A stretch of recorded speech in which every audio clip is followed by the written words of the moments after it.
আল্লাহ রাব্বুল আলামিন শুধু সৃষ্টি করেন নাই, সৃষ্টি করে হেদায়েত দিয়েছেন, মানুষকে হেদায়েতের রাস্তা বলে দিয়েছেন। সঠিক পথ কোনটি সেই পথের কথাও তিনি পরিষ্কার করে বলে দিয়েছেন। এই জন্য আল্লাহ পাক বলেন, কোরআন মাজিদ হেদায়েতকে বিরাট দান বলে ঘোষণা করেছে। মানুষের জন্য যে হেদায়েত আল্লাহ দিয়েছেন তার সবচাইতে বড় দান, জোরে কোন সুবহানাল্লাহ। ইন্না খালাকনাল ইনসানা মিন নুতফাতিন আমশাজিন নাবতালিহি ফাজআলনাহু সামিআম বাসীরা। আমি মানুষের মিলিত শুক্র দ্বারা, নুতফা দিয়ে আমি মানুষ সৃষ্টি করেছি এবং তাকে একে একে বিভিন্ন স্তর পার করাইছি। তাকে শ্রবণ শক্তি দিয়েছি, তাকে দর্শন শক্তি দিয়েছি। ইন্না হাদাইনাহুস সাবিলা ইম্মা শাকিরান ওয়া ইম্মা কাফুরা। নিশ্চয়ই আমি তাদেরকে তাদের কর্মপন্থা প্রদান করেছি, আমি তাদেরকে হেদায়েত দিয়েছি, চলার পথের দিশা দিয়েছি। এখন ইচ্ছে করলে সে কৃতজ্ঞ হতে পারে, ইচ্ছে করলে অকৃতজ্ঞতার পথ অবলম্বন করতে পারে। আমি তাকে হেদায়েত দিয়ে দিয়েছি, পথ দেখিয়ে দিয়েছি। ডান এবং বাম দুটি রাস্তা আল্লাহ পাক দেখিয়ে দিয়েছেন। আসহাবুল ইয়ামিন, আসহাবুশ শিমাল, একটা ডানপন্থী আর একটা বামপন্থী। আমাদের দেশে কিছু লোক আছেন নাম মুসলমান, কিন্তু বলে যে আমরা বামপন্থী আন্দোলন করি, অথচ সমস্ত ডানপন্থীদের জায়গা হবে জান্নাতে যদি জান্নাতের আমল করতে পারে। ডানপন্থীদের নেতা হচ্ছেন দুনিয়ার সমস্ত পয়গম্বরেরা, আর বামপন্থীদের নেতা হলো শয়তান। বামপন্থীদের নিয়ে শয়তান যাবে কিয়ামতে জাহান্নামে। আল্লাহ পাক রাস্তা বলে দিয়েছে। আল্লাহ রাব্বুল আলামিন বলেন, আলাম নাজআল লাহু আইনাইনি ওয়া লিসানান ওয়া শাফাতাইন ওয়া হাদাইনাহুন নাজদাইন। আমি কি তোমাদের দুটি চক্ষু দেই নাই, দেখার জন্য দুটো চোখ দেই নাই? আমি কি তোমাদেরকে কথা বলার জন্য দুটো ঠোঁট দেই নাই? এরপরে আমি কি তোমাদেরকে ভালো মন্দ বোঝার জন্য আমি কি হেদায়েত দেইনি? ভালো মন্দ সবটা বোঝার জন্য আমি তোমাদেরকে হেদায়েত দিয়েছি। সুতরাং এই হেদায়েতের রাস্তা ছেড়ে দিয়ে তোমরা নিজেদেরকে গুমরাহির মধ্যে ডুবিয়ে দিও না। আমার দেওয়া হেদায়েতের রাস্তায় নিজেদেরকে পরিচালিত করার জন্য প্রচেষ্টা করো। আল্লাহ পাক বলেন, والذين جاهدوا فينا لنهدينهم سبلنا وإن الله لمع المحسنين। যারা আমাকে পাওয়ার জন্য সাধনা করেছে তাদের পথ প্রদর্শন করা আমার জন্য অবশ্য কর্তব্য। অন্য জায়গায় আল্লাহ পাক বলেছেন, ওমান ইয়াত্তাকিল্লাহা ইয়াজআল লাহু মাখরাজা। যে ব্যক্তি আমাকে ভয় করে চলে, আমার প্রতি আশা করে, ভরসা করে, তার জন্য আমি রাস্তা তৈরি করে দিই। সুবহানাল্লাহ। সুতরাং হেদায়েত আল্লাহ পাক দিয়েছে, এমন নয় যে তিনি রাস্তা তৈরি করেন নাই। কোরআন খোদাই হেদায়েতের নাম দিয়েছে হুদা। খোদাই হেদায়েতের নাম কি? হুদা। এই কোরআনের এক নাম হচ্ছে, এই কোরআনের এক নাম কি? হুদা। কোরআন বলছে, ফামান তাবিআ হুদায়া ফালা খাউফুন আলাইহিম ওয়ালা হুম ইয়াহজানুন। আমার এই কোরআন, এই হেদায়েত যারা মানবে, এটাকে যারা অনুসরণ করে চলবে, এটার আইন কানুন যারা মেনে চলবে, ওদের জন্য কোনো ভয় নাই, কোনো চিন্তাও নাই, কোনো ভয় নাই, কোনো চিন্তা নাই যারা এই কোরআনের হেদায়েতকে মেনে চলবে। আল্লাহর হেদায়েত হলো সবচেয়ে বড় হেদায়েত। আল্লাহ পাক বলছেন, قل إن هدى الله هو الهدى وأمرنا لنسلم لرب العالمين। হে রাসূল, আপনি বলুন আল্লাহর হেদায়েত হলো সবচেয়ে বড় হেদায়েত। অর্থাৎ আল্লাহ যে রাস্তা দিয়েছেন, আল্লাহ যে কোরআন দিয়েছেন, এর থেকে বড় হেদায়েত মানুষের জন্য আর কিছু হতে পারে না। আল্লাহ পাক বলেন, ولن ترضى عنك اليهود ولا النصارى حتى تتبع ملتهم قل إن هدى الله هو الهدى। স্মরণ রাখুন হে নবী, ইহুদিরা, খ্রিস্টানেরা কিছুতেই আপনার প্রতি খুশি হবে না যতক্ষণ পর্যন্ত আপনি ইহুদি হবেন অথবা খ্রিস্টান হবেন। ওরা কোনোদিন মুসলমানদের উপরে রাজি হবে না, খুশি হবে না। মনে রাখতে হবে, একমাত্র সঠিক পথ। ইহুদিদের পথ সঠিক নয়, নাসারাদের পথ সঠিক নয়, আসল পথ হলো আল্লাহ পাকের পথ। কার পথ আসল? আসল রাস্তা, আসল পথটি আল্লাহ পাক কোরআনে কারীমের মধ্যে বিশদভাবে বলে দিয়েছেন। এবং ইহদিনাস সিরাতাল মুস্তাকিমের ব্যাপারে আল্লাহ পাক কোরআনে সাফ করে বলে দিয়েছেন যে আমি এর বিনিময়ে তোমাদেরকে কোরআন দিলাম। বস্তুত ইহদিনাস সিরাতাল মুস্তাকিম এর জবাব হলো ওয়া ইন্নাল্লাহা রাব্বি ওয়া রাব্বুকুম ফা'বুদুহু হাদা সিরাতুম মুস্তাকিম। নিঃসন্দেহে আল্লাহ তোমাদের এবং আমাদের রব, আর সুতরাং তারই উপাসনা করতে হবে, এটাই দ্বীনের সরল পথ। আর এটা কোনো নতুন পথ নয়। আল্লাহ যে পথটা দিয়েছেন রাসূল করিম সাল্লাল্লাহু আলাইহি ওয়াসাল্লামের মাধ্যমে, সেটা কি কোনো নতুন পথ? না। কোরআন বলছে এটা নতুন পথ নয়। শারা'a লাকুম মিনাদ দীন মা ওয়াসসা বিহি নূহান ওয়াল্লাযী আওহাইনা ইলাইকা ওয়া মা ওয়াসাইনা বিহি ইব্রাহিম ওয়া মূসা ওয়া ঈসা আন আকিমুদ দীন ওয়া লা তাতাফাররাকু ফীহি। শারা'a লাকুম মিনাদ দীন, এই দিন তিনি তোমাদের জন্য সেই দিনই মনোনীত করেছেন যা হযরতে নূহ আলাইহিস সালাম এর উপরে তিনি ওসিয়ত করেছেন। যা ওসিয়ত করা হয়েছিল, নসিহত করা হয়েছিল হযরতে নূহ আলাইহিস সালামের প্রতি, তিনি মনোনীত করেছিলেন হযরত নূহ আলাইহিস সালামকে এই দিনকে প্রচার করার জন্য। আর যার উপরে চলার জন্য হযরত ইব্রাহিম, হযরতে মূসা, হযরত ঈসাকে নির্দেশ করা হয়েছিল। তাদের সকলের শিক্ষাই ছিল একটা, যে আল্লাহ পাকের দ্বীনকে প্রতিষ্ঠা করো, আর এই ব্যাপারে কোন রকমই নিজেদের মধ্যে পার্থক্য, মত পার্থক্যের সৃষ্টি করো না। এখন কথাটা আরো ক্লিয়ার করে দেই। ইহদিনাস সিরাতাল মুস্তাকিম চাইছিলাম আল্লাহ আমাদেরকে একটা সহজ রাস্তা দাও। সেই সহজ রাস্তা বলে দেওয়ার জন্য এসেছে কোরআন। সেই সহজ রাস্তা বলে দেওয়ার জন্য কি এসেছে? যারা বলেন কি, এই কোরআনে কারীম যদি প্রতিষ্ঠিত করা যায় সমাজে, রাষ্ট্রে, ব্যক্তিতে, পরিবারে, কোরআন যদি প্রতিষ্ঠিত করা যায়, তাহলেই মানুষেরা সহজ সরল পথ পাবে। নইলে সহজ সরল পথ পৃথিবীতে আর কারো কাছে নাই। যা আছে সবটা কার কাছে? কোরআনে কারীমের কাছে। এরপরে আমরা বলি সিরাতাল্লাযীনা আন'আমতা আলাইহিম গায়রিল মাগদুবি আলাইহিম ওয়ালাদ-দাল্লিন। রাস্তা থেকে মানুষেরা মাঠের ভিতরে নামার চেষ্টা করছেন, কিন্তু মানুষকে কষ্ট দেওয়া ছাড়া আর কিছুই হবে না। আমি অনুরোধ করছি, রাস্তা থেকে লোকেরা মাহফিলের ভেতরে ঢোকার চেষ্টা করবেন না। বিরাট রকমের ব্যাঘাত সৃষ্টি হবে। সকলে বসে পড়ুন, যিনি যে জায়গায় আছে সেখানে বসুন। চাপ সৃষ্টি করবেন না, বসুন। আপনারা দাঁড়ালে আরো বিশৃঙ্খলার সৃষ্টি হবে। কোরআনের মাহফিল, খবরদার বেয়াদবি করবেন না, কেউ দাঁড়াবেন না। যারা দাঁড়িয়েছেন বসেন, আর জোরে সোরে জিকির করেন লা ইলাহা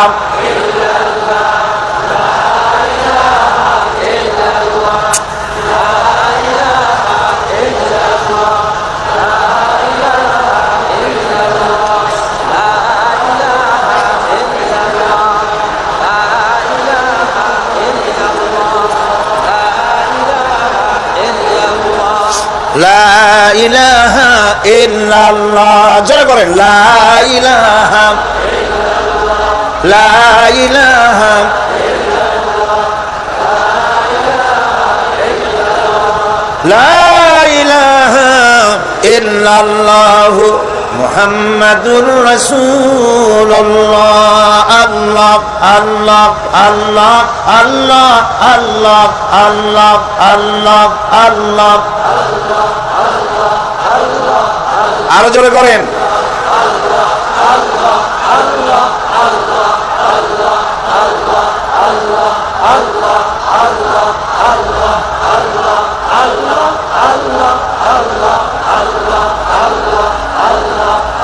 লা ইলাহা ইল্লাল্লাহ মুহাম্মাদুর রাসূলুল্লাহ। বন্ধুগণ, এত বড় বিশাল মাহফিল, পুলিশ, আর্মি কেউ এটাকে কন্ট্রোল করতে পারবে না। এটাকে কন্ট্রোল করার দায়িত্ব আল্লাহ পাকের। কার দায়িত্ব? আল্লাহর কাছে সাহায্য চাই। আল্লাহ পাক কোরআনের মাহফিল কোরআন শোনার জন্য মানুষের কাছে সহজ করে দাও, জোরে কোন আমিন। প্রচন্ড রকমের মানুষের চাপ সৃষ্টি হয়েছে, আপনারা রাস্তা থেকে মানুষকে চাপাচাপি করবেন না, সবাই বসেন, হাঁটতে চেষ্টা করবেন না। এত বড় মাহফিল, আপনি হাঁটিয়া মানুষকে কষ্ট দিবেন না। যারা যেখানে দাঁড়াইছে সেখানে বসেন, বরকত হবে। হাঁটলে গুনাহ হবে, হাঁটবেন না। বন্ধুগণ, আমি আজ খুব লম্বা কথা বলবো না, কারণ মানুষের প্রচন্ড, অতীতের যে কোনো বছরের তুলনায় প্রচন্ড চাপ সৃষ্টি হয়েছে মানুষের। আমি কথা গুছাই আনতেছি। সিরাতাল মুস্তাকিম, এজন্য মডেল দরকার। কার অনুসরণ করব? আল্লাহ পাক শিখায় দিলেন, সিরাতাল্লাযীনা আন'আমতা আলাইহিম। পড়েন সবাই, সিরাতাল্লাযীনা আন'আমতা আলাইহিম গায়রিল মাগদুবি আলাইহিম ওয়ালাদ-দাল্লিন। আয় আল্লাহ, অনুগ্রহপ্রাপ্ত দল, সেই রাস্তা, অনুগ্রহপ্রাপ্তদের রাস্তা চাই। তোমার মনোনীত ব্যক্তি, অনুগ্রহপ্রাপ্ত যারা, তাদের পথ অনুসরণ করতে চাই। এই অনুগ্রহপ্রাপ্ত দল কারা, সে কথা কোরআন শরীফে বলা হয়েছে। আল্লাহ রাব্বুল আলামিন বলেন, ওয়ামান ইউতি'িল্লাহা ওয়ার রাসূল ফাউলাইকা মা'আল্লাযীনা আন'আমাল্লাহু আলাইহিম মিনান নাবিয়্যিনা ওয়াস-সিদ্দীকিন والشهداء والصالحين وحسن أولئك رفيقا। আর যে ব্যক্তি আল্লাহ এবং রাসূলের আনুগত্য স্বীকার করলো, নিঃসন্দেহে অনুগ্রহপ্রাপ্তদের সঙ্গী হলো। সেই অনুগ্রহপ্রাপ্ত কারা? নবীজির 4 শ্রেণীর লোক। কয় শ্রেণী? বলেন সবাই, কয় শ্রেণী? নবীজিন, সিদ্দিকিন, শুহাদা, সালিহিন। এই 4 শ্রেণীর লোক হচ্ছে আল্লাহ পাকের অনুগ্রহপ্রাপ্ত লোক। বলেন আলহামদুলিল্লাহ। এরাই হলো অনুগ্রহপ্রাপ্ত দল। এখন নবী কারা? নবী হচ্ছেন যারা নাকি আল্লাহ পাকের কাছ থেকে ওহী প্রাপ্ত হয়েছেন, নিখিল মানুষের চিরন্তন শান্তি এবং কল্যাণের জন্য আল্লাহ পাকের নিকট থেকে সত্যের বিধান লাভ করেছেন। তারাই হচ্ছেন নবী, যারা আল্লাহ পাকের কাছ থেকে ওহী প্রাপ্ত হয়েছেন। আর নবীরা হচ্ছেন মাসুম, নবীরা হচ্ছে বেগুনাহ। নবীদের কোনো ভুল নাই, নবীদের কোনো গুনাহ নাই। কোন সুবহানাল্লাহ। এই পৃথিবীর মধ্যে সুপার কোয়ালিটির মানুষ, সর্বশ্রেষ্ঠ মানুষ কারা? নবীরা। সর্বশ্রেষ্ঠ মানুষ কারা?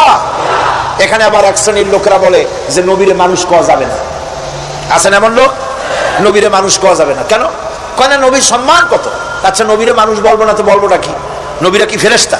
যদি ফেরেশতা বলি তাহলে কি নবীদের মর্যাদা বাড়ানো হলো? বলেন আপনারা, বাড়ানো হলো? তাহলে নবীদেরকে কি বলবো? তারা কি জেন? যদি জেন বলি তাহলে তাতে কি মর্যাদা বাড়বে? সবচেয়ে মর্যাদা বেশি কার? মানুষের। সুতরাং এক শ্রেণীর লোকেরা খামোখাই আলেম নামধারী লোক, অথচ নবীকে মানুষ বলতে রাজি না। কোরআনে কারীম সাফ করে আল্লাহ পাক পরিষ্কার করে বলেছেন, কুল ইন্নামা আনা বাশারুম মিসলুকুম ইউহা ইলাইয়া আন্নামা ইলাহুকুম ইলাহু ওয়াহিদ। নবী বলুন, আমি তোমাদের মতো মানুষ, আমার উপরে ওহী আসে। ইন্নামা আনা বাশারুম মিসলুকুম, তোমাদের মতো মানুষ। একটু ভালো করে বিষয়টা বোঝেন। আরো বলেছি আমি, আজকে আবার স্মরণ করায় দেই। আল্লাহ শিখাই দিচ্ছেন, বলুন আমি তোমাদের মতো মানুষ, ফেরেশতা নই, জিন নই, আমার কাছে ওহী আসে। পার্থক্য এখানে। তবে আরো পার্থক্য আছে, সেটা হচ্ছে আমরা হচ্ছি সাধারণ মানুষ, নবীরা হচ্ছেন অসাধারণ মানুষ। সুবহানাল্লাহ। আমরা হচ্ছি মানব, রাসূল আল্লাহর পয়গম্বর হচ্ছেন মহামানব। কথা বুঝে আসছে? তার মানে হলো আমরা সাধারণ মানুষ। সাধারণ মানুষেরা গুনাহ করতে পারে, ভুল করতে পারে, সব রকমের গুনাহ করতে পারে। নবীরা কোনো গুনাহ করতে পারেন না। আল্লাহ পাক তাদের দিয়ে গুনাহ করান না। আল্লাহ পাক ফেরেশতা দিয়ে, আপন কুদরত দিয়ে নবীদেরকে হেফাজত করেন। সুবহানাল্লাহ। সুতরাং এই কথা বিশ্বাস করতে হবে, সমস্ত নবীরা হচ্ছেন মানুষ। নবীদের আদর্শই কেবলমাত্র আদর্শ, সেই আদর্শকেই গ্রহণ করতে হবে, তাকেই একমাত্র নেতা হিসাবে গ্রহণ করতে হবে। আমার নেতা বলতেও রাজি না। মুশকিল কি এক জায়গায়? কয় যে নেতা বলা যাবে না। কেন? কই যে ওই যে মানুষেরা বলে, স্লোগান দেয়, আমার নেতা, তোমার নেতা, অমুক তমুক, হেন তেন। তো এগুলির সাথে নবীরে মিশানো এটা ঠিক না। আচ্ছা, নবীরে নেতা কব না, কব না কি? নবী কি হয় নেতা হবে, না হয় অনুসারী হবে, এর বাইরে তো কিছুই নাই। হয় ইমাম, না হয় মুক্তাদি, বাইরে কি? বাইরে তো নাই কিছু। সুতরাং নবীকে মুক্তাদি হবে, নবীকে অনুসারী হবে? নিশ্চয়ই হাজার বার নবী হচ্ছেন ইমাম, নবী হচ্ছেন নেতা। আমরা যখন আরবিতে বলি, ওনারা নিজেরাও আরবিতে বলেন, তখন কোনো আপত্তি হয় না। আল্লাহুম্মা সাল্লি আলা সাইয়্যিদিনা মুহাম্মদ, সাইয়্যিদিনা মানে হচ্ছে আমাদের লিডার, আমাদের নেতা। সাইয়্যিদিনা যখন বলে তখন আপত্তি করে না, কিন্তু আমাদের নেতা বললেই আপত্তি করেন। বাংলা ভাষা, বাংলাদেশি মানুষ হইয়া বাংলা ভাষার প্রতি গভীর জ্ঞান দেখলে দুঃখই হয়। বন্ধুগণ, মনে রাখতে হবে নবী হচ্ছেন মাসুম, বেগুনাহ এবং নেতা, আর মুহাম্মদ সাল্লাল্লাহু আলাইহি ওয়াসাল্লাম হচ্ছেন বিশ্ব নেতা, এতে কোনো সন্দেহ নাই। এই নবীর অনুসরণ করতে হবে। সিদ্দিকিন হচ্ছে সত্যকে যারা উদার, উন্মুক্ত, অকুণ্ঠ চিত্তে, দ্বিধাহীন ভাবে যারা গ্রহণ করেছে, এর বিপরীত যারা করেই নাই, তারাই হচ্ছেন সিদ্দিকিন। হযরতে, যেমন একটা দৃষ্টান্ত, হযরতে আবু বকর সিদ্দিক রাদিয়াল্লাহু তাআলা আনহু, মেরাজ থেকে হুজুর ফিরে এসেছেন সকালবেলায়, ফজরের নামাজ পড়ে বসেছেন কাবা শরীফে, তিনি বসে আছেন। তো তখন আবু জাহেল এসে বলছে, মুহাম্মদ সাল্লাল্লাহু আলাইহি ওয়াসাল্লাম, প্রত্যেক দিনই তো নতুন নতুন কথা কও, আজকে কোনো নতুন কথা আছে? হুজুর বলেন, হ্যাঁ নতুন কথা আছে। কি? বলে, এই তো শেষ রাত্রে জিবরাইল আসছিল, আমারে নিয়ে গেল বাইতুল মুকাদ্দাসে, জেরুজালেমে গিয়ে নামাজ পড়লাম, ওইখান থেকে মহাকাশ পাড়ি দিলাম, 7 আকাশ পাড়ি দিলাম, সিদরাতুল মুনতাহা গেলাম, আরশে আজিম ভ্রমণ করলাম, আল্লাহর সাথে কথা কইলাম, জান্নাত জাহান্নাম দেখলাম, তারপরে আবার এই আয়েশা নামাজ পড়িয়া তোমাদের সাথে কথা বলতেছে। আবু জাহেল কয় যে, খাইস যাও, মাথাটা একটু ভালো ছিল, এখন তাও সর্বনাশ হয়ে গেছে। কয়, মুহাম্মদ সাল্লাল্লাহু আলাইহি ওয়াসাল্লাম, তুমি যা বললা এই কথাটা আমি কি হুবহু মানুষের কাছে বলবো? হুজুর বলছেন, অবশ্যই বলো গিয়ে। আবু জাহেল চিন্তা করলো, দিস ইজ দ্য মোমেন্ট, এটাই হলো আসল সুযোগ পেয়ে গেছে মানুষকে বিভ্রান্ত করার জন্য। সবার আগে ছুটে চললো হযরতে আবু বকর রাদিয়াল্লাহু তাআলা আনহুর বাড়িতে, যে বলছেন, আবু বকর শুনেছো? বলে, কি? মুহাম্মদ সাল্লাল্লাহু আলাইহি ওয়াসাল্লাম এই রকমের কথা বললো, বেচারার মাথাটা যাও ভালো ছিল, শেষ।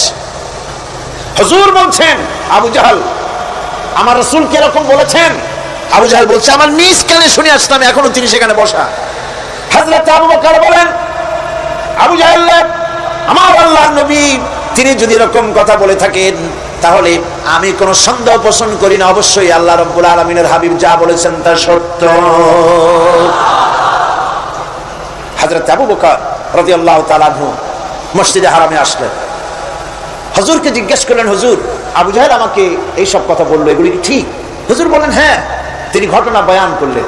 হযরত আবু বকর বললেন, হে রাসূল, আপনি যা বলেছেন সত্য বলেছেন, আপনার মেরাজ ঠিক হয়েছে, সঠিক হয়েছে, সন্দেহ নাই। হুজুর বলেন, আবু বকর, তুমি তো শুধু আবু বকর নও, তুমি সিদ্দিক।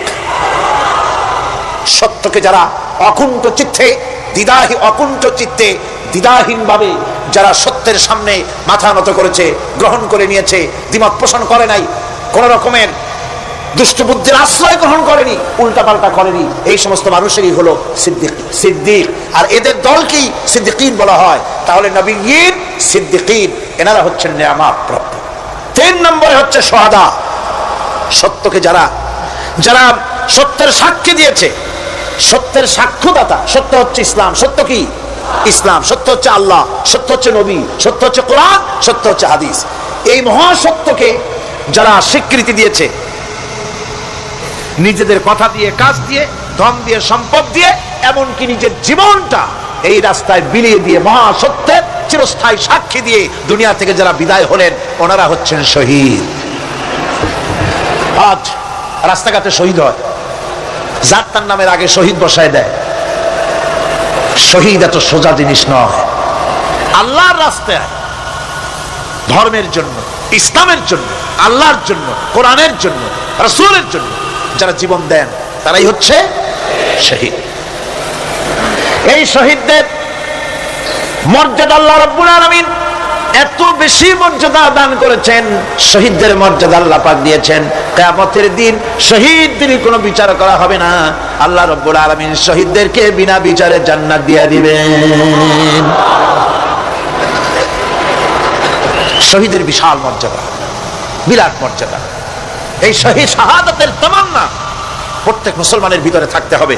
হুজুর বলেছেন, শহীদি মওতের যন্ত্রণা পিঁপড়ায় কাটার যন্ত্রণার চাইতে বেশি কিছু নয়। শাহাদাত হচ্ছে এপারে মওত আর ওপারে আল্লাহর সঙ্গে দেখা হয়ে যাবে। শহীদি মৌত হচ্ছে আল্লাহর সঙ্গে দেখা করার একটা সেতু বন্ধন, একটি সেতু, একটি ব্রিজ, একটা পুল, একটা সাঁকো। এপারে দুনিয়া, ওপারে আল্লাহ পাকের সঙ্গে দেখা হবে। সুবহানাল্লাহ। ভাইরা, ইসলামের জন্য যারা জীবন দিলেন, যারা শাহাদাত বরণ করলেন, তারা জাতির সম্মানের পাত্র। সেই সম্মান, সেই মর্যাদা আল্লাহ রাব্বুল আলামিন শহীদদের প্রদান করেছেন। হযরত আব্দুল্লাহ জুলবাজাদাইন, যার কথা বুখারীতে লেখা হয়েছে। সুবহানাল্লাহ। যুবক মানুষ ইসলাম কবুল করেছেন। ইসলাম কবুল করতে গিয়ে বাড়ি ঘর, জায়গা জমি কিছুই ছিল না। ছোট্ট অবস্থায় বাবা মারা গেছে, চাচার ঘরে লালিত পালিত হচ্ছিলেন। এরপরে রাসূলের প্রতি ঈমান আনবেন, চাচার ভয়তে পারেন না। হুজুর হিজরত করলেন। আব্দুল্লাহ, তার নাম ছিল আব্দুল উজ্জা। তিনি চলে গেলেন চাচার কাছে। চাচা গো, মুহাম্মদ সাল্লাল্লাহু আলাইহি ওয়াসাল্লাম আল্লাহর নবীর ব্যাপারে তোমার মত কি? তিনি বলেন, আমারও তো তাই মনে হয়। যদি তাই মনে হয়, তার উপর ঈমান আনবেন কিনা? চাচা বলে, না, কখনো ঈমান আনবো না। ভাতিজা বলতেছেন, চাচাজি, বছরের পর বছর ধরে অপেক্ষা করতেছিলাম, আমি আপনার অধীনে আছি বলে ইসলাম কবুল করতে পারি নাই। আমার ইচ্ছা ছিল আপনি আগে করবেন, তারপরে আপনাকে দেখা দেখি আমি করব। কিন্তু আপনি যখন ইসলাম কবুল করলেন না, আর করবেন না বলে যখন ঘোষণা দিলেন, আপনাকে উপস্থিত রেখে আমি ঘোষণা দিলাম, লা ইলাহা ইল্লাল্লাহু মুহাম্মাদুর রাসূলুল্লাহ। চাচা বলছে, ভাতিজা, এর পরিণাম জানো?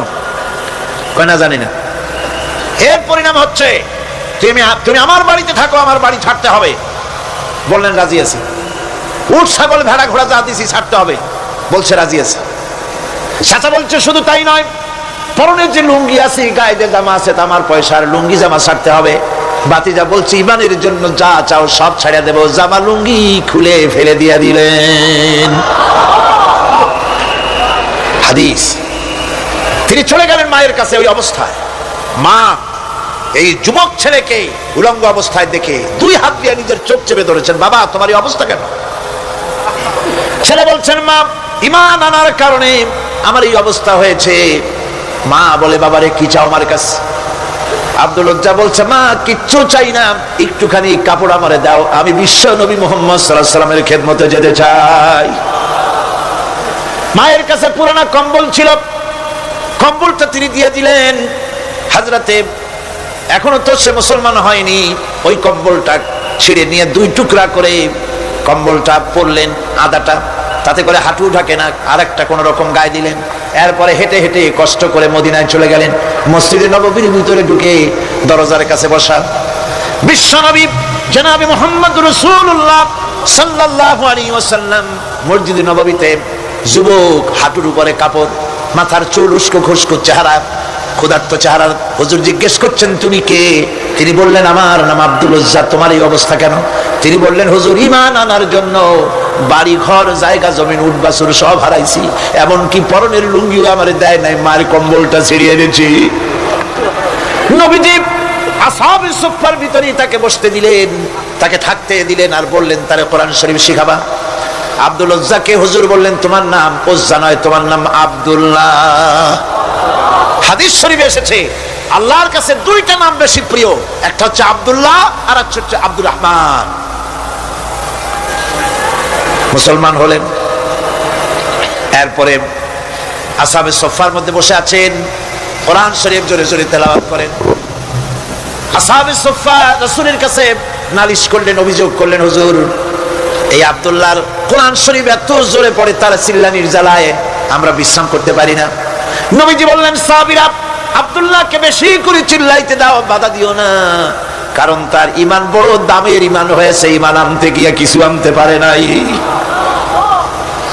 তাকে বাধা দিও না, প্রাণ ভরে চিল্লাইতে দাও, জোরে জোরে পড়তে দাও।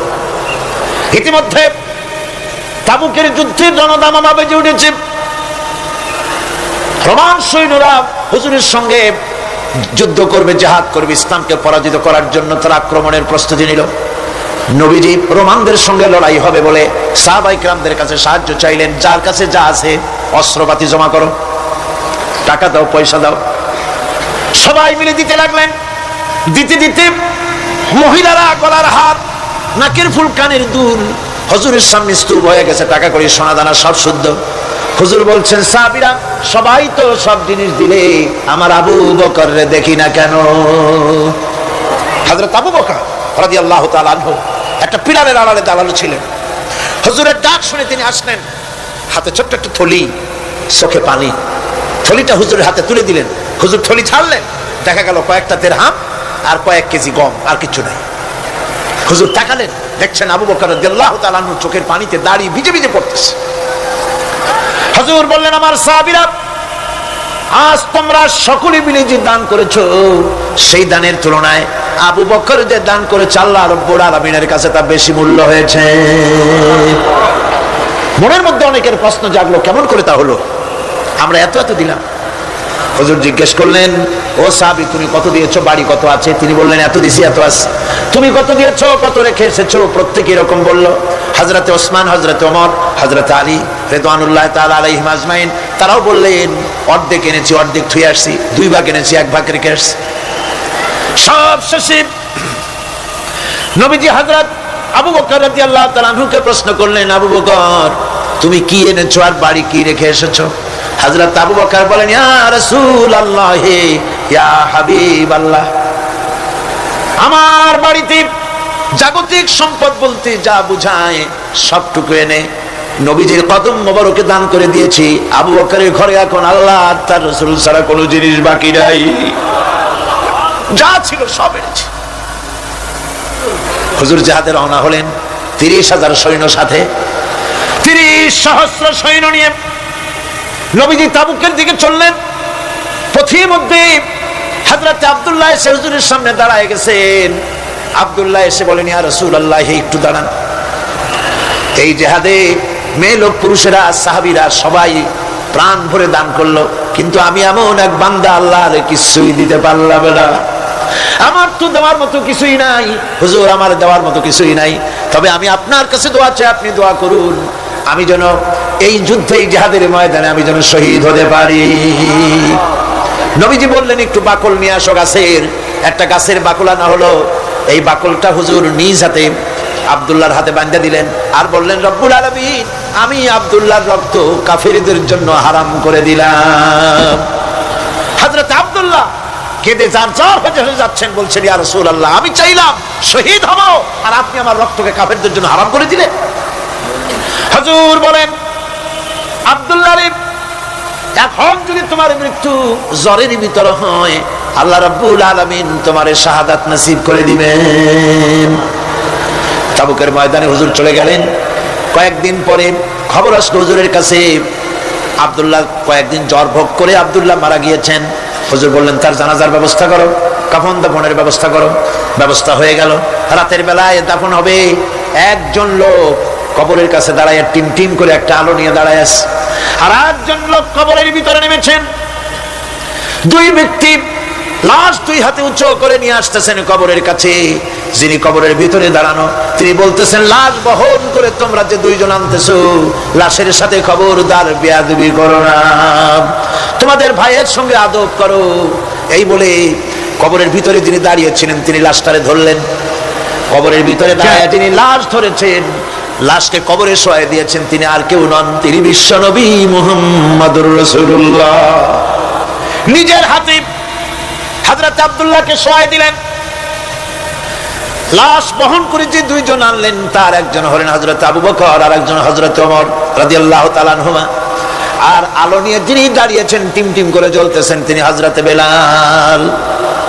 কবরের ভিতরে হযরত আব্দুল্লাহকে শুইয়ে দিয়ে উপরে মাটি দিয়ে নবীজি কবরের 2 দিকে হাত দিয়া আল্লাহ রাব্বুল আলামিনের দরবারে ফরিয়াদ তুললেন, রব্বুল আলামিন, আমি আজকে সন্ধ্যা পর্যন্ত এই আব্দুল্লাহর প্রতি রাজি ছিলাম, খুশি ছিলাম। আল্লাহ গো, তুমি আব্দুল্লাহর প্রতি রাজি হয়ে যাও।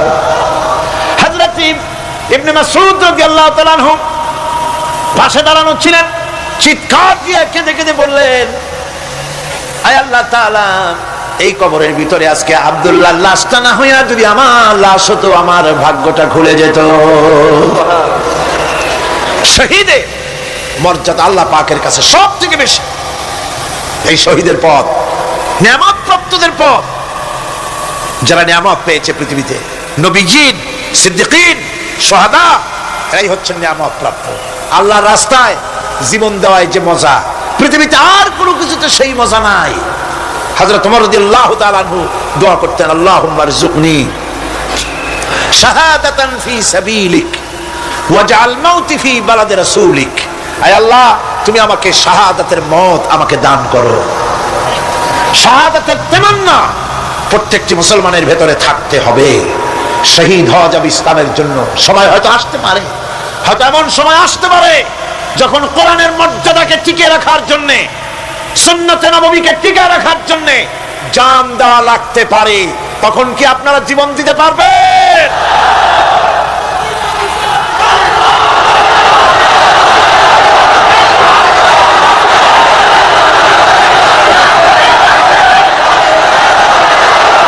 এরপরে চতুর্থ নম্বরে হচ্ছে সালিহিন। চতুর্থ নম্বরে কি? সালিহিন। সালিহিন হচ্ছে জীবনের প্রত্যেকটি ক্ষেত্রে যারা একনিষ্ঠভাবে আল্লাহর বিধান পালন করেছেন, যারা পুণ্যের সাথে সুদৃঢ় থেকেছেন, যারা অটল থেকে পুণ্যের সাথে হকের সাথে অটল থেকেছেন, কোন অবস্থাতেই ইসলামী আদর্শের বিরুদ্ধাচরণ করেনি, তারাই হচ্ছেন সালিহিন। ইসলামের আদর্শ ছাড়ে নাই, পরিত্যাগ করে নাই, জীবনের সবকিছুর বিনিময় এটাকে আঁকড়ে ধরে থেকেছেন, ইসলামী আদর্শের পরিপন্থী কিচ্ছু করেন নাই। এরা হচ্ছেন সালিহিন। কোন আলহামদুলিল্লাহ। আল্লাহর অনুগ্রহ প্রাপ্ত কয় শ্রেণী? 4 শ্রেণী। নবীজিন, সিদ্দিকিন, শুহাদা, সালিহিন। এই 4 শ্রেণীর লোকেরাই হচ্ছে নিয়ামত প্রাপ্ত। আমরা বলেছি সিরাতাল্লাযীনা আন'আমতা আলাইহিম গায়রিল মাগদুবি আলাইহিম ওয়ালাদ-দাল্লিন। নিয়ামত প্রাপ্তদের পথ চাই, অনুগ্রহ প্রাপ্তদের পথ, আর অভিশপ্ত পথভ্রষ্টদের পথ আমরা চাই না, আমরা পরিহার করে চলবো। এটা একটু ওয়াদাও বটে। যারা অভিশপ্ত, যারা পথভ্রষ্ট, ওরা কারা? মাগদুব এবং দল্লিন। মাগদুব হচ্ছে অভিশপ্ত, দল্লিন হচ্ছে পথভ্রষ্ট। দুনিয়ার সমস্ত মুফাসসিরিন, মুহাদ্দিসিন সব একমত, মাগদুব হচ্ছে ইহুদিরা। মাগদুব কারা? বলেন না কারা? আর দল্লিন, অভিশপ্ত কারা? খ্রিস্টানেরা। বলেন কারা? একটুখানি জোরে সোরে দরুদ শরীফ পড়েন। সালাতুন ইয়া রাসূলুল্লাহ আলাইকুম, সালামুন ইয়া হাবিবাল্লাহ আলাইকুম। জোরে পড়েন।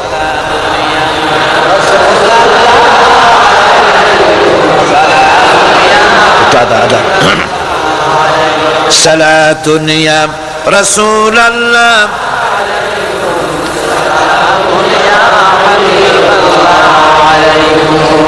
ভাইরা, ইহুদিদের অভিশপ্ত হওয়ার কারণটা কি? আল্লাহ রাব্বুল আলামিন বলেন, শোনো কারণ কি। وَضُرِبَتْ عَلَيْهِمُ الْمَسْكَنَةُ ذَلِكَ بِأَنَّهُمْ كَانُوا يَكْفُرُونَ بِآيَاتِ اللَّهِ وَيَقْتُلُونَ الْأَنْبِيَاءَ بِغَيْرِ حَقٍّ ذَلِكَ بِمَا عَصَوْا وَكَانُوا يَعْتَدُونَ। তাদের উপর দারিদ্র এবং অসহায়তার অভিশাপ বর্ষিত হয়েছে। এর কারণ হলো তারা আল্লাহ পাকের আয়াতকে অস্বীকার করেছে, তারা অকারণে আল্লাহর নবীদেরকে হত্যা করেছে এবং প্রত্যেকটি ব্যাপারে আল্লাহর শরীয়তের সীমা লঙ্ঘন করেছে। যুরিবাত আলাইহিমুল যিল্লাতু ওয়াল মাসকানা ওয়া বাউ বিগাদাবিন মিনাল্লাহ। আল্লাহ পাক বলেছেন, চিরকাল ইহুদিরা অভিশপ্ত, তাদের কোনো আবাসস্থল হবে না, সারা জীবন ঘুরে বেড়াবে। আপনারা বলবেন, কই ঘুরে বেড়ায় না তো, তাদের তো জায়গা হয়েছে জেরুজালেমে, ইসরায়েলে, সেখানে তারা জায়গা করে নিয়েছে। তাহলে এটা কেমন হলো? এটা এইভাবে হয়েছে। ওখানে তাদেরকে প্রতিষ্ঠিত করেছে আমেরিকা, ঠিক কিনা? আল্লাহ পাক কোরআন শরীফের মধ্যে বলেছেন, যদিও মানুষের সাহায্যে কোনো জায়গায় তাদেরকে আল্লাহর ইচ্ছায় অথবা মানুষের সাহায্যে কোথাও যদি জায়গা হয়, অপমানের জীবন যাপন করতে হবে সারাটা জীবন, কিয়ামত পর্যন্ত দুঃখে দুঃখে মরতে হবে, দেশে দেশে ঘুরে বেড়াতে হবে ভিক্ষুকের মতো। সে অবস্থাই হয়েছে। আমেরিকা ওদের উপর থেকে হাত উঠায়নি। মধ্যপ্রাচ্যের আজকের 20 ফোড়া ইসরায়েল, আমেরিকা যদি তাদের রুবুবিয়াতে প্রতিপালনের হাতটা উঠায় নেয়, তাহলে আরব দেশে যত লোক আছে যুদ্ধ করা লাগবে না, এক পাশে গিয়ে পেশাব করলে ভাইসে লোহিত সাগরে চলে যাবে। সুতরাং এই ইহুদিদের পথ অনুসরণ করা যাবে না। ইহুদিরা অপরাধ করছিল কি? একটু আগেই বললাম, তারা আল্লাহর আয়াতকে অস্বীকার করেছে, তারা নবীদেরকে হত্যা করেছে, এটাই হলো তাদের অপরাধ। তারা শরীয়তের ব্যাপারে বাড়াবাড়ি করেছে। আর খ্রিস্টানরা, তাদের অপরাধ কি? তাদের অপরাধ হচ্ছে তারা আল্লাহর বিধানের উপরে তারাও বাড়াবাড়ি করেছে। তারা নিজেদের আল্লাহর বিধান বাদ দিয়ে নিজেদের মন গড়া জীবন যাপন শুরু করেছে। তারা ঈসা আলাইহিস সালামকে আল্লাহর ছেলে বানাইছে। তারা মদ খায়, তারা জিনা করে, তারা শুকর খায়। তাদের উপরে শরীয়তকে সম্পূর্ণ বুড়ো আঙ্গুল দেখায়া তারা মুশরিকের চাইতেও খারাপ হয়ে গিয়েছে, ঠিক কিনা? এরা হিন্দুরা কখনো বলে না যে আল্লাহর ছেলে মেয়ে আছে, বলে নাকি? কিন্তু ওরা আল্লাহর ছেলে বানাইছে, মেয়ে বানাইছে, বউ বানাইছে। নাউযুবিল্লাহ।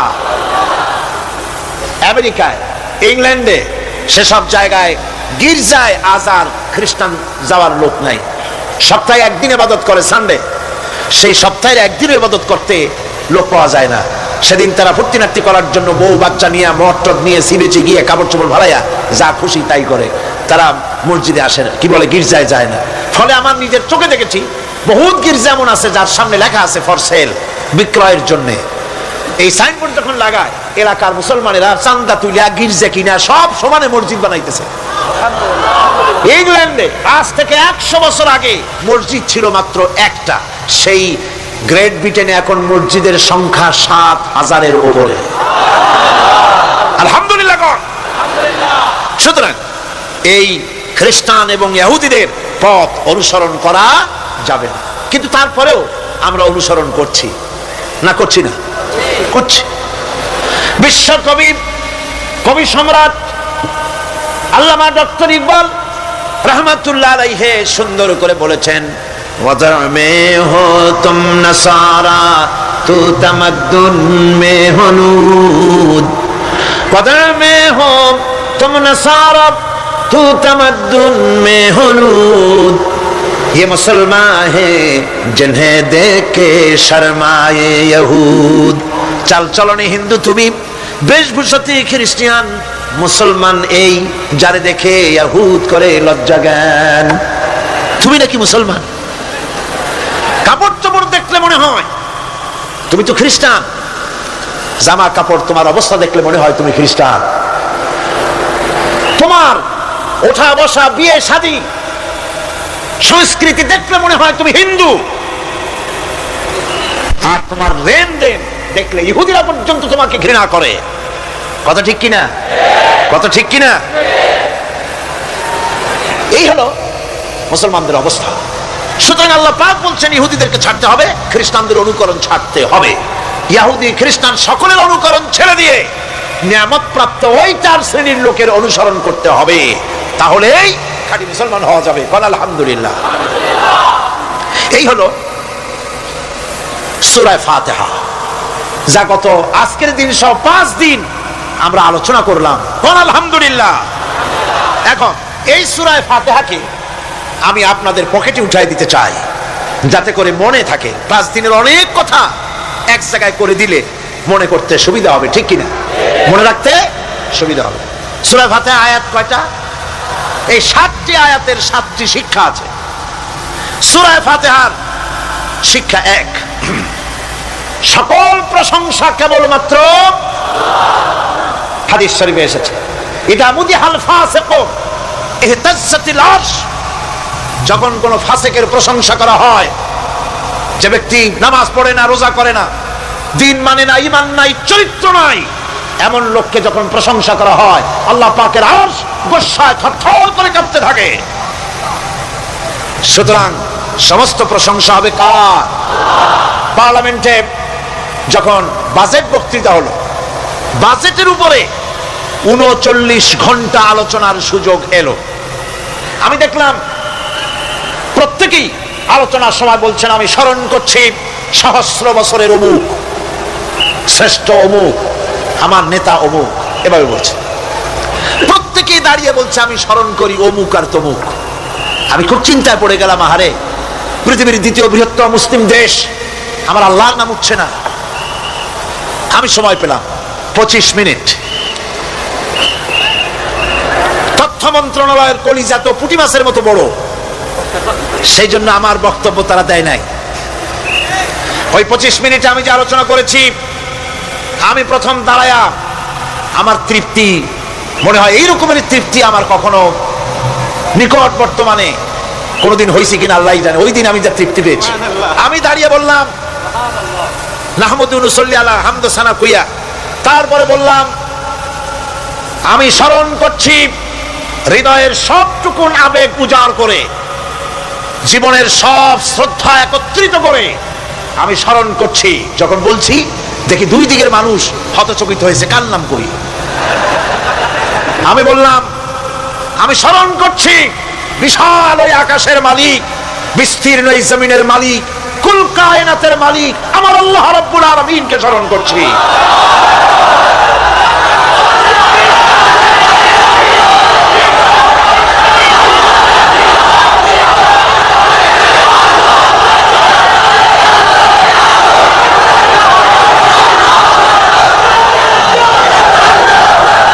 সুতরাং আমি দারুণ তৃপ্তি পেয়েছি। আপনাদেরকেও বলি, প্রশংসা হবে কেবলমাত্র আল্লাহ পাকের। প্রশংসা কার? আর প্রশংসা হবে বিশ্বনবী জনাবে মুহাম্মদ রাসূলুল্লাহ সাল্লাল্লাহু আলাইহি ওয়াসাল্লাম। চিৎকার মেরে সারা জীবন আল্লাহ এবং রাসূলের প্রশংসা করতেই থাকবে ইনশাআল্লাহ। আমাদের করতে হবে, মুসলমানদের দায়িত্ব। আর প্রশংসা করব যারা আমার রাসূলের, আল্লাহর হুকুম মানে আর আমার রাসূলের অনুসরণ অনুকরণ যারা করে, তারা আমাদের সম্মানের পাত্র। আলহামদুলিল্লাহ। 2, শেষ বিচারের একমাত্র মালিক হচ্ছেন আল্লাহ পাক। সূরা ফাতিহার দ্বিতীয় শিক্ষা। শেষ বিচারের দিন, ডে অফ জাজমেন্ট, শেষ বিচারের দিনের মালিককে একচ্ছত্র অধিপতি আল্লাহ রাব্বুল আলামিন। যেদিন কেউ কথা বলতে পারবে না আল্লাহ পাকের নির্দেশ ছাড়া, সেই হাসরের মাঠের একচ্ছত্র মালিক আল্লাহ পাক। সুপ্রিম কোর্টের সুপ্রিম কোর্ট, সমস্ত জাস্টিসদের জাস্টিস হবেন আল্লাহ সুবহানাহু ওয়া তাআলা। এটা হলো দ্বিতীয় শিক্ষা, মনে রাখতে হবে। সেদিন আল্লাহ পাক তিনি বিচার করবেন, কঠিন বিচার হবে সেদিন, এটা মনে রাখতে হবে। 3 নম্বরের শিক্ষা হচ্ছে সূরা ফাতিহার শিক্ষা নাম্বার 3, জীবনের সকল ক্ষেত্রে গোলামি, আনুগত্য, দাসত্ব একমাত্র কেবলমাত্র শুধুমাত্র আল্লাহ রাব্বুল আলামিনের। গোলামি কার হবে? চিল্লায়া বলেন, কার হবে? 3। 4 নম্বরে সাহায্য চাইতে হবে কেবলমাত্র কার কাছে? আল্লাহ পাকের কাছে। 5, হেদায়েতের গ্রন্থ হিসাবে গ্রহণ করতে হবে আল্লাহ পাকের কোরআনে কারীমকে। 6, অনুসরণ করতে হবে কেবলমাত্র নবীজিন, সিদ্দিকিন, শুহাদা, সালেহিনদেরকে। 7, জীবনের সকল স্তর থেকে ইহুদি এবং নাসারাদের প্রভাব মুক্ত করতে হবে নিজের জীবনকে। ইহুদি, নাসারা, আল্লাহ বিরোধী যারা মুশরিক, নাস্তিক, মুরতাদ, এই সবগুলি থেকে নিজেকে মুক্ত করতে হবে। গোলামি হবে কেবলমাত্র আল্লাহ পাকের। আর এইভাবে 7টি আয়াতের 7টি শিক্ষা আপনাদের সামনে পেশ করলাম। আল্লাহ রাব্বুল আলামিন এগুলি যেন মানার তৌফিক আমাদের দেন, আমরা বলি আমিন। আরো জোরে বলেন আমিন। বন্ধুগণ,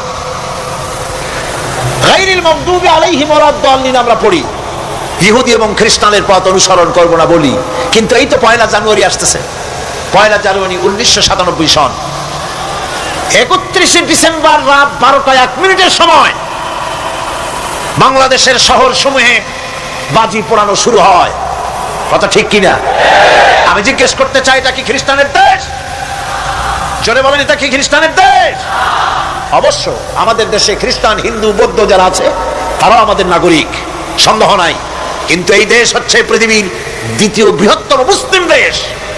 খ্রিস্টানেরা নববর্ষ উদযাপনের জন্য বাজি পোড়া, ফুর্তি করুক, যা বললায় তাই করুক, কিন্তু একজন মুসলমান এই নববর্ষ উদযাপনের জন্য বাজি পোড়াতে পারে না, বোমা ফুটাতে পারে না, ফুর্তি করতে পারে না। মানে নাই, জাস্টিফিকেশন নাই।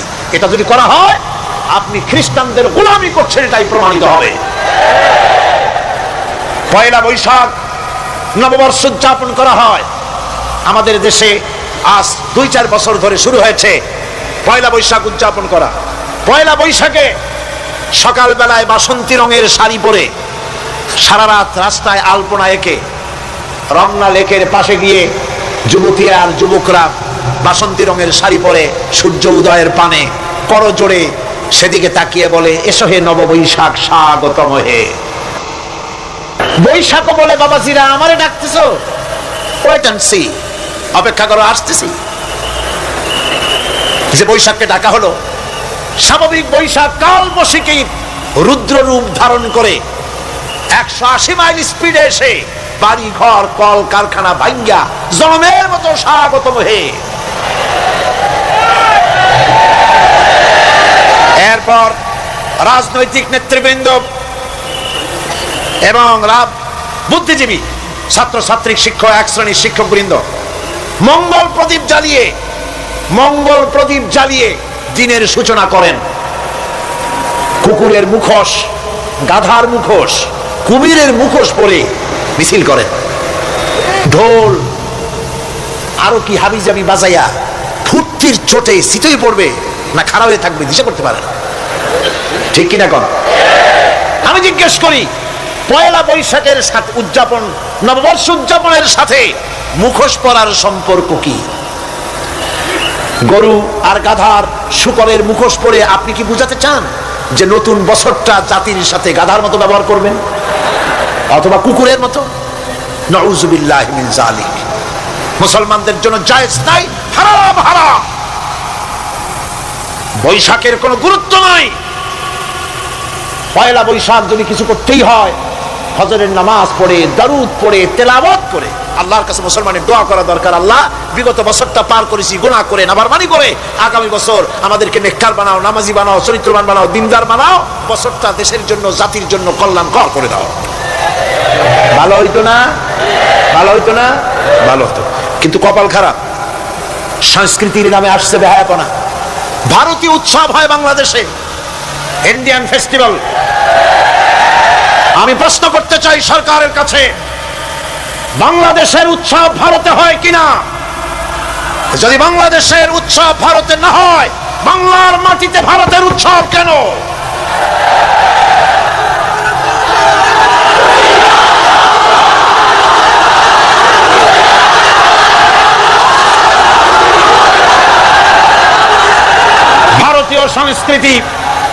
ভারতীয় সংস্কৃতি মুসলমানদের জন্য এইডসের চাইতেও মারাত্মক।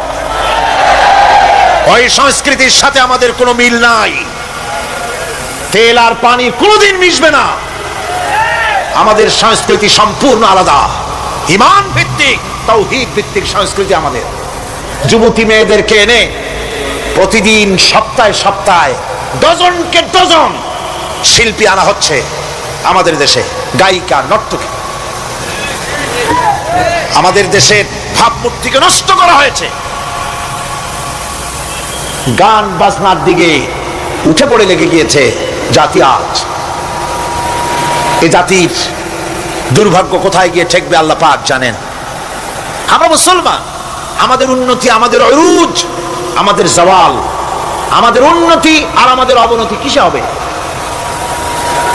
বিশ্বকবি বলছেন, তুঝে বাতাও তকদীরে উমম ক্যা है, तुझे बताओ तकदीरे उमम क्या है, शमशीरो सना अव्वल ताउस और बाबागीर। এসো, এ জাতির অগ্রগতি আর উন্নতির ইতিহাস তোমারে শোনাই। এ জাতির হাতে যতদিন ছিল তরবারি, এ জাতির হাতে ততদিন ছিল কোরআন, গোটা পৃথিবী তার পায়ের উপরে চুমা খেয়েছে। আর যেদিন কোরআনের পরিবর্তে জাতির হাতে এসেছে তানপুরা, বেহালা, ঢোল, সারিন্দা, নারিন্দা, সারেগামা, পাদানিসা, তখনই কপাল পুড়েছে জাতির।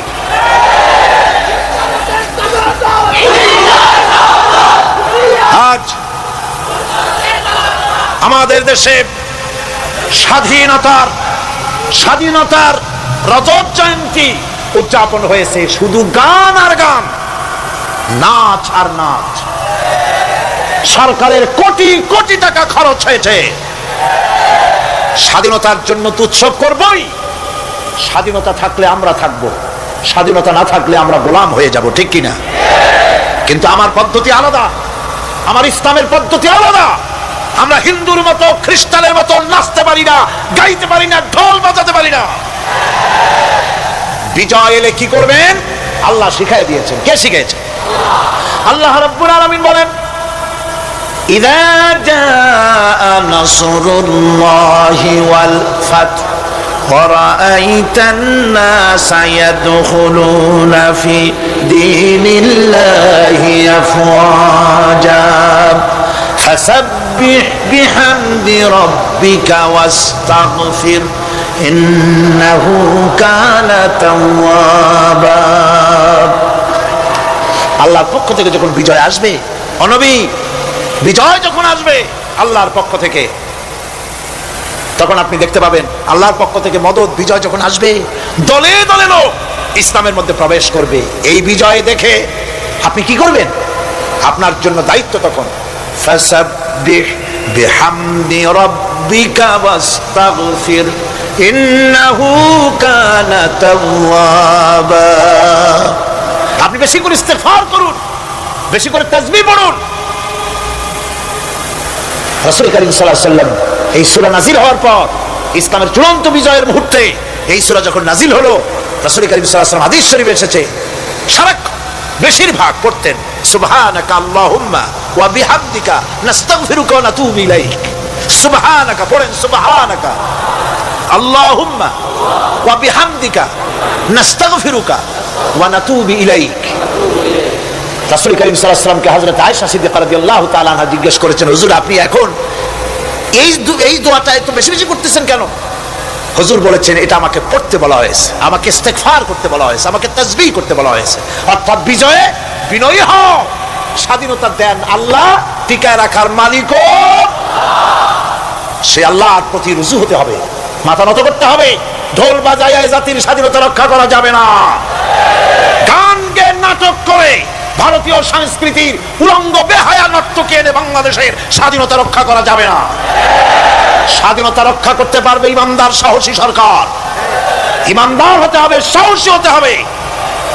স্পষ্ট করে ভারতকে জানিয়ে দিতে হবে, বাংলাদেশের বুকের উপর থেকে ট্রানজিট দেওয়া হবে না, হবে না, হবে না। আমাদের চট্টগ্রামের এই চট্টগ্রামের পোর্টকে থামুন, চট্টগ্রামের বীর চট্টলার পোর্টকে ভারতের জন্য উন্মুক্ত হতে দেওয়া হবে না। এদেশের লক্ষ লক্ষ মানুষের জীবন যেতে পারে, ভারতকে ট্রানজিট দেব না। ভারতকে ট্রানজিট দেওয়ার অর্থ হলো ভারতের সেনাবাহিনীকে বাংলাদেশকে ওয়েলকাম করা, ভারতের ডেঙ্গু জ্বর, তাদের এইডস রোগ বাংলাদেশে আমদানি করা, বাংলাদেশকে ভুটান, সিকিমের মতো ভারতের গোলাম বানিয়ে দেওয়া।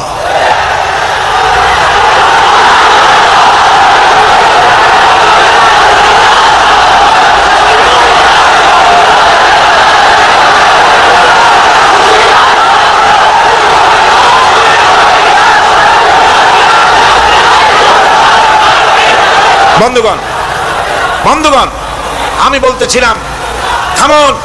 গায়রিল মাগদুবি আলাইহিম ওয়ালাদ-দাল্লিন, খ্রিস্টান, ইহুদি, হিন্দু, মুশরিক কার অনুসরণ করব না। অনুসরণ করব কয় শ্রেণীর? 4 শ্রেণীর। নবীয়িন, সিদ্দিকিন, শুহাদা, সালেহিন। কোন আলহামদুলিল্লাহ। এরপর আমরা মুসলমান, কিন্তু আমাদের বিবাহ অনুষ্ঠান যখন হয়, এই বিবাহ অনুষ্ঠানগুলি আমরা কি মুসলমানদের মতো করি? জবাব চাই, করি? আপনারা যে হলুদ অনুষ্ঠান করেন, শরীয়তের কোন জায়গায় আছে? এই হলুদ অনুষ্ঠান হিন্দুদের কাছ থেকে আমদানি হয়েছে। একটা হলুদ অনুষ্ঠানে যা খরচ হয় তা দিয়ে 6টা বিয়ে করানো যায়। সুতরাং আজ থেকে তওবা করুন, আমরা আর হলুদ অনুষ্ঠান করব না। রাজি আছেন? রাজি আছেন? বিবাহের নামে অপসংস্কৃতির জায়গা আমরা করে দিতে পারি না। যৌতুক যেমন হারাম, গত মাহফিলে বলেছি, মনে আছে না? মনে আছে কিনা? যৌতুক যেমন হারাম, যৌতুক কি আপনারা নেবেন নাকি? মেয়েওয়ালাদের উপরে চাপ সৃষ্টি করবেন না, জায়েজ নাই।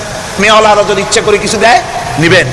আমি তো আশা করেছিলাম যে সংসদ নেত্রী, প্রধানমন্ত্রী মহিলা, বিরোধী দলীয় নেত্রীও মহিলা, সুতরাং মহিলাদের উপরে তাদের দরদের খাতিরেই তারা যৌতুক বিল উত্থাপন করবেন, কিন্তু তারা করেন নাই। তাদের উচিত ছিল যৌতুককে ঝাঁটা মেরে বঙ্গোপসাগরে ফেলে দেওয়া, ওনারা তা করেন নাই। কিন্তু আমি ইনশাআল্লাহ সংসদে যৌতুক বিল জমা দেব ইনশাআল্লাহ। আমি একা অথবা আমরা 3 জন যাই হই, সংসদে আমি কখনো একাকিত্ব ফিল করি না, কারণ আল্লাহ রাব্বুল আলামিন আমার সাথে আছেন। এই যৌতুক বিরোধী বিল উত্থাপন করে যৌতুক বন্ধ করতে হবে।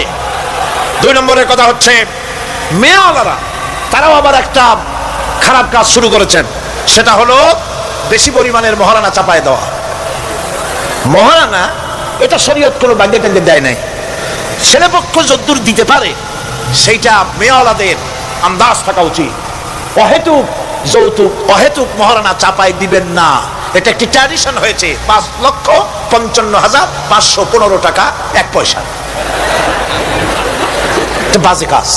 11 লক্ষ, হ্যাঁ, যদি ছেলেওয়ালা দেওয়ার মতো হয়, স্ত্রী দেন না, কোনো ক্ষতি নাই। আল্লাহ তো কোরআন শরীফে বলেছেন, তোমার বউরে যদি তুমি পাহাড় সমান সম্পদ দাও, কণা মাত্র ফিরাই নিও না। সুবহানাল্লাহ।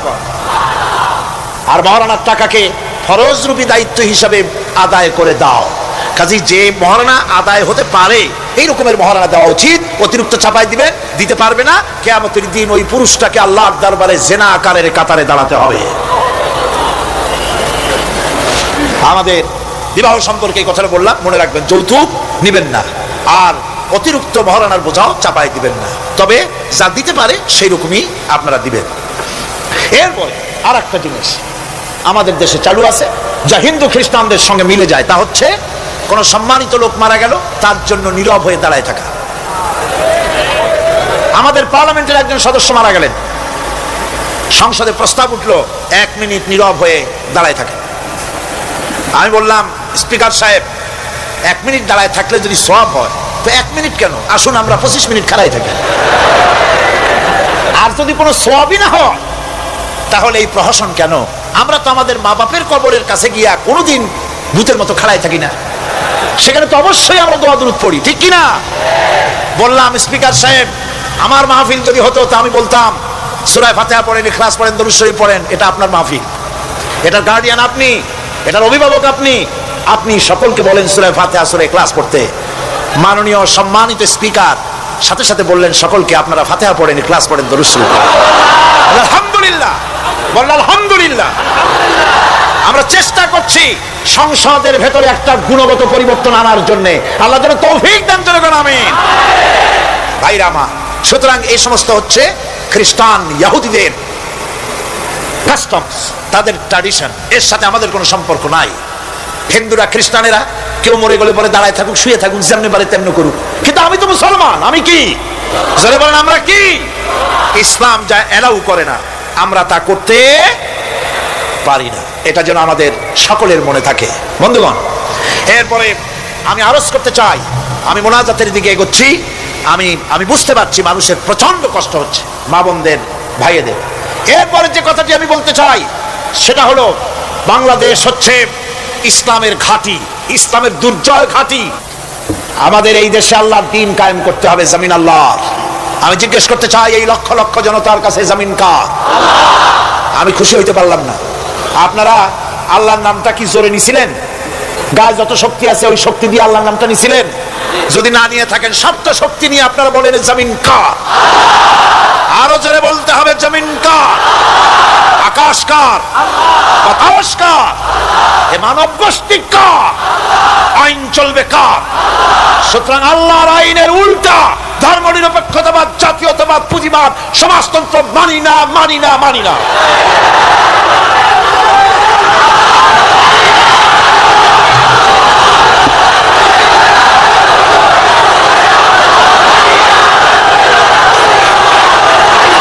আল্লাহর এই জমিনে সরে যাও। আল্লাহর এই জমিনে প্রয়োজন হচ্ছে আল্লাহর দ্বীন প্রতিষ্ঠার জন্য ঐক্যবদ্ধ প্রচেষ্টা। এজন্য চাই ওলামা মাশায়েখদের ঐক্য। কি চাই? ওলামা মাশায়েখদের ঐক্য চাই। কথা ঠিক কিনা? কিন্তু আমাদের দেশের এক শ্রেণীর ওলামা আছেন, তাদের প্রতি সম্পূর্ণ শ্রদ্ধা জানিয়ে বলছি, ওনারা বুঝতে পারেন না, ওনাদের অজান্তেই ওনাদেরকে নির্বাচনে খাড়া করে দেয় পয়সা দিয়া। হুজুর আপনার খরচ হবে না, যা লাগে দিয়ে দেব। আপনার মতো লোক যদি নির্বাচন না করে, আপনি যদি পার্লামেন্টে না যান, তো পার্লামেন্ট দিয়ে হবে কি? ওই হুজুর বোঝেন না যে আমি পার্লামেন্টে যাই করবোটা কি? ওখানে যাই কড়িকাঠ জানলার দরজা কয়টা গুনিয়েই গুলি দিতে পারবে না। ওনার জামানত বাজেয়াপ্ত হবে, উনি তা নিজেও জানেন। তারপরে ইসলামী আন্দোলনের একটা লোক যদি ফেল করানো যায়, সেজন্যই সম্পূর্ণ ইখলাসের সাথে উনি দাঁড়ায় যান।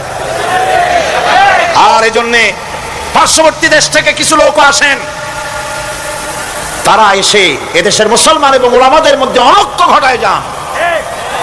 তারা যত বড় আলেম হোক আর পীর নামের হোক, আমি তাদেরকে সাবধান হতে বলি, আপনার রাজনীতি আপনার দেশে করুন।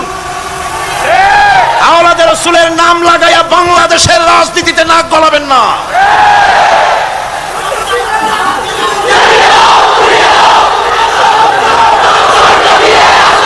ওলামাদের এক হতে হবে। আমি ওলামায়ে কেরামদের খেদমতে আরজ করি, যদি এক আমরা না হতে পারি, দ্বীন প্রতিষ্ঠা হবে না। কিয়ামতে আল্লাহর কাছে দায়ী হতে হবে। জনগণের কোনো দোষ নাই। জনগণের দোষ আছে? জনগণের দোষ আমি দেই না। বিশ্বাস করুন, যদি আল্লাহ না করুন এদেশে ইসলামী আদর্শ বাস্তবায়িত না হয়, ইসলামী স্টেট কায়েম না হয়, তাহলে কিয়ামতের দিন আলেম ওলামা পীরেরা জনগণের চাইতে সবচাইতে বড় আসামি হবে কিয়ামতে। আল্লাহ পাক এই জাতির ওলামাদের, এই জাতির রাহবারদেরকে ঐক্যবদ্ধ হওয়ার তৌফিক দান করুন। ওনারা যত ফতোয়া দেন, সমস্ত ফতোয়া ইসলামী আন্দোলনের বিরুদ্ধে। মদখোরের কাছ থেকে টাকা নিতে আপত্তি নাই, নিজের মঞ্চে জেনাকার খুনি মদখোরকে নিয়ে এক প্ল্যাটফর্মে বসে বক্তৃতা করতে আপত্তি নাই, কিন্তু ইসলামী আন্দোলনের লোককে মঞ্চে জায়গা দেয় না। সমস্ত ফতোয়া ইসলামী আন্দোলনের বিরুদ্ধে তারা দেন। আমি তাদেরকে অনুরোধ করব, আসুন, ঐক্যবদ্ধ হওয়া ছাড়া পথ নাই আল্লাহর দ্বীন প্রতিষ্ঠার জন্য। আর মনে রাখবেন, আপনারা যে ষড়যন্ত্রের শিকারে পরিণত হয়েছেন, যদি দ্বীন প্রতিষ্ঠা না হয়, আর তারা যে স্বপ্ন দেখছে, ইন্ডিয়া এবং তার অনুসারীরা নাস্তিকরা যে স্বপ্ন দেখছে, তা যদি বাস্তবায়িত হয়, কে জামাত করে, কে শিবির করে, কে ফুরফুরার মুরিদ, কে সরসিনার মুরিদ, কে অমুক ইন্ডিয়ার পীর সাহেবের মুরিদ, পাকিস্তান পীর সাহেবের মুরিদ, এগুলা তালাশ করা হবে না। হবে? ওই যে রাশিয়া এসে ঢুকছিল কোথায়? আফগানিস্তানে। সেইখানে সব আলেম ওলামারা জঙ্গলে যাইয়া এক হইল। ওই যে একজন বলছিল যে আমি গেলাম, আমার ছেলে গেল তার মামু বাড়ি, মাইয়া গেল তার নানা বাড়ি, বউ গেল তার বাপের বাড়ি, আমি গেলাম আমার শ্বশুর বাড়ি, যাই দেখি সব এক জায়গায়। এই লোকগুলি আলেম ওলামা পীর বুজুর্গ সব গিয়া পাহাড়ের মধ্যে এক জায়গায় হয়েছে। হায় হায়, সুন্নি, কড়া সুন্নি, গোলাপি সুন্নি, ওহাবি, ঠান্ডা সুন্নি, তারপরে দেওবন্দি, সব এক জায়গায়। হায় হায়, কি সর্বনাশটা করলাম। যদি ঐক্য থাকতাম, তাহলে কি আলাসি আমাদের উপরে হামলা হতে পারতো, করতে পারতো? চোখের পানি ফেললো, কানলো, একে অপরকে জড়াই ধরলো। তখন অনেক সর্বনাশ হয়ে গেছে, অনেক জীবন দিতে হয়েছে এই ঐক্যের পর। তারপরে আল্লাহ মেহেরবানি করেছেন তওবা করার কারণে। কিন্তু আমাদের দেশে অনৈক্যের কারণে, আল্লাহ না করুন, যদি এখানে ইসলামের দুশমন যারা, আজ তো তারা রেডিওতে বসে আছে, আজ তো তারা টিভিতে বসে আছে, আজ তো তারা নাটক তৈরি করে, আজ তারা সিনেমা তৈরি করে। गुलिस्तान के हर शाख पर उल्लू बैठे हैं, फिर अंजाम गुलिस्तान क्या होगा। ফুল বাগিচার ডালে ডালে হুতুম পেচারা বসে আছে, এই ফুল বাগানের অবস্থা কি হবে? নাস্তিক, মুরতাদ, বেঈমান সব এগুলিকে দখল করে আল্লাহর দ্বীনকে বুড়ো আঙ্গুল দেখাবার প্রচেষ্টা চালাচ্ছে। যদি তাদের স্বপ্ন কামিয়াব হয়, তাহলে মনে রাখবেন ওই কাবলির মতো, যে কাবলি এসে দেখছিল যে বাঙালি ছেলে, বাংলাদেশি ছেলে সে জাম খেতেছে, জিজ্ঞেস করছে তুম সব क्या खाया करते हो? बोलছে हम सब जाम खाया करते हैं। काबली बोलছে हम खा सकते हैं? क्यों नहीं, जरूर तशरीफ लाइए दरख्त पर और मजे से खाइए। আসেন গাছে ওঠেন, জমের খাওয়া খান। কাবলি উঠছে, এখন ও তো আর বোঝে না যে কোনটা ভালো লাগবে।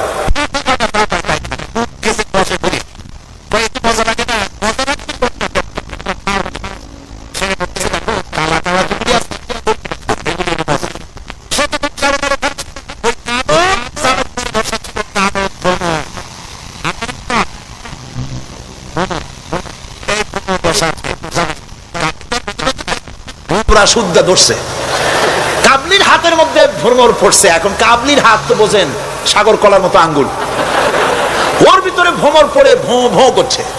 কাবলি বলছে ভোঁ করো ভাঁ করো छोड़ेगा नहीं, কালে কালে जितने पाएंगे सब खा छोड़ेंगे। কালো পাইনি হইছে।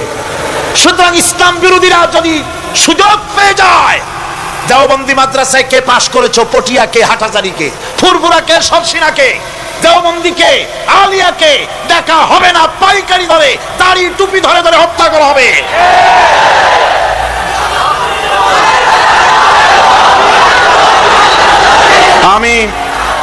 আমি অত্যন্ত বিনীতভাবে চট্টগ্রামের তাফসীরের কোরআন মাহফিলের পক্ষ থেকে গোটা দেশবাসীকে আহ্বান জানাই, আলেম ওলামাদের প্রতি বলি, আপনাদের পায়ে ধরি, ওলামা হযরত, পীর সাহেব কেবলারা আপনাদের পায়ে ধরি, আল্লাহর রাস্তে ঐক্যবদ্ধ হন, ইসলামী আন্দোলনের বিরুদ্ধে ফতোয়া দিবেন না। এটি আত্মঘাতী কাজ, নিজেদের সর্বনাশ নিজেরা করছেন, নিজেদের পায়ে নিজেরা কুড়াল মারতেছেন।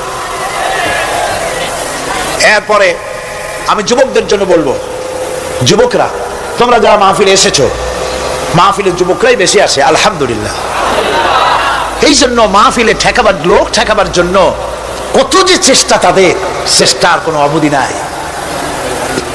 এই আমি আমার বিরুদ্ধে 1989-90 দুইটা বছর যা জ্বালানো হয়েছে, যেখানে যাই, আমি যাওয়ার আগেই হযরত হরতাল শরীফ আইসা হাজির, 144 ধারা হাজির। তো মাহবুদের মেহেরবানি, জনগণ কোরআনের পাগল, বাংলাদেশের জনগণ যেখানে 144 দিয়েছে সরকার, জনগণ সেখানে 288 বানায় দিছে। এক পত্রিকায় দেখলাম সেখানে লিখেছে হরতালও সফল, তাফসীরও সফল। তা আবার কেমনে? তারপরে দেখলাম উনি নিজেই লিখছেন, তিনি আবার এখনকার সরকারের একজন মন্ত্রীও, প্রতিমন্ত্রী। তিনি লিখছেন সেখানে যে সাইদি যেখানে যায় হরতালের ডাক দেওয়া হয়। তো হরতালের ডাক দেওয়া হলো পরে স্কুল বন্ধ, কলেজ বন্ধ, মাদ্রাসা বন্ধ, দোকানপাট বন্ধ, কারখানা বন্ধ। সন্ধ্যার দিকে কারো কোনো কাজ নাই, সব তাফসীরে হাজির। তো দুটোই সফল হলো। কোরআনের পাগল থেকে, কোরআনের পাগলদেরকে কোরআন থেকে বঞ্চিত করা, দূরে রাখা ওদের সবচাইতে বড় ভয়। বুড়ারা ওরাই যাবে মাহফিলে, যুবকরা যায় কেন? ওদের চিন্তা যে আমাদের পুকুরের জিয়ানো মাছগুলি সব তো নিয়ে গেল, ঠেকাইতে পারবে না। এই যুবকদের শরীরের ভিতরে রক্ত কার? না না, আল্লাহর রক্ত না, আন্দাজে কথা কইেন না। এই যুবকদের মধ্যে রক্ত হিন্দুর রক্ত নাই, সূর্য সেনের এক ফোঁটা রক্ত নাই, রবীন্দ্রনাথের রক্ত নাই। এই কোটি কোটি মুসলমান যুবকের ভেতরে রয়েছে শাহ মখদুম, শাহ আমানতের রক্ত, হাজী শরীয়তুল্লাহর রক্ত রয়েছে, হাজী নিসারউদ্দিনের রক্ত, তিতুমীরের রক্ত রয়েছে। সুতরাং এই মুসলমান যুবকদেরকে ইসলামের রাস্তা থেকে সরিয়ে দেওয়া যাবে না। যুবকদের বলি, আল্লাহর দ্বীন কায়েমের জন্য ঐক্যবদ্ধ হতে হবে। বাংলাদেশ আল্লাহর জমিন, কোরআনের আইন এখানে প্রতিষ্ঠার জন্য যুবকদের বলি, ইসলাম শেখো, কোরআন শেখো, চরিত্র বানাও। When character is lost, everything is lost. চরিত্রী যখন হারাবে, তখন তোমার কাছে হারাবার মতো আর কোনো জিনিস বাকি থাকবে না। চরিত্রকে বলবৎ রাখবে। চরিত্র হলো সবচাইতে, মানুষ হওয়ার জন্য চরিত্র শ্রেষ্ঠ জিনিস। এই চরিত্রকে তোমরা হেফাজত করবে, 5 ওয়াক্ত নামাজ পড়বে, ওয়াকুনু মা'আস সাদিকিন, সত্যবাদীদের সাথে থাকবে। যারা ইসলামের আন্দোলন করে তাদের সাথী হও, তাদের কর্মী হও। আল্লাহ রাব্বুল আলামিন তোমাদেরকে যুগের খালিদ বিন ওলীদ আল্লাহ বানাই দিবেন। আমি তো বিশ্বাস করি এই যুবকদের হাতে ইসলামের পতাকা উড়বে বাংলাদেশে ইনশাআল্লাহ।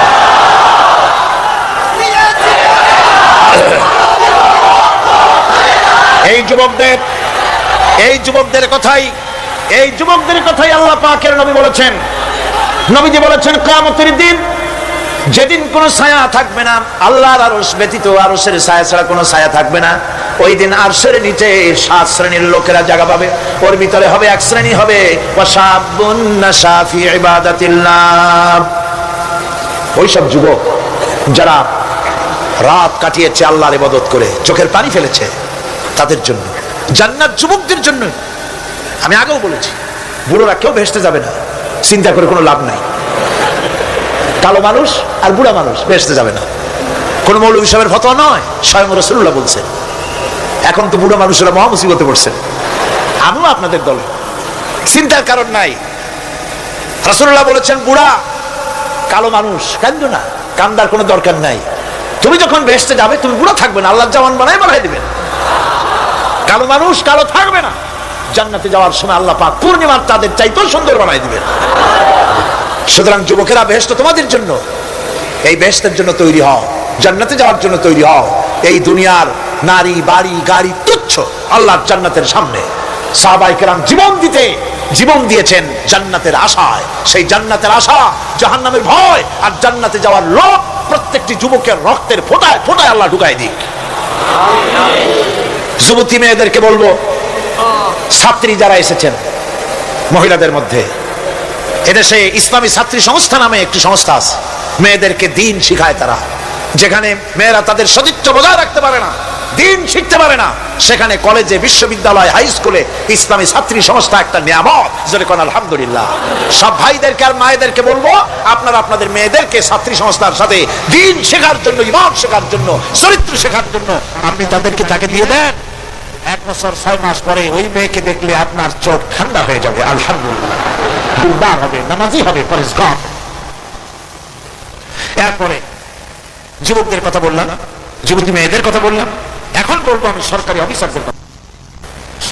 সরকারি অফিসার যারা, প্রশাসনিক দায়িত্বশীল যারা, তারা হচ্ছেন আমাদের সবচেয়ে নিকটতম লোক, তারা জনগণের খেদমত করছেন। আলহামদুলিল্লাহ, সকলে কোন আলহামদুলিল্লাহ।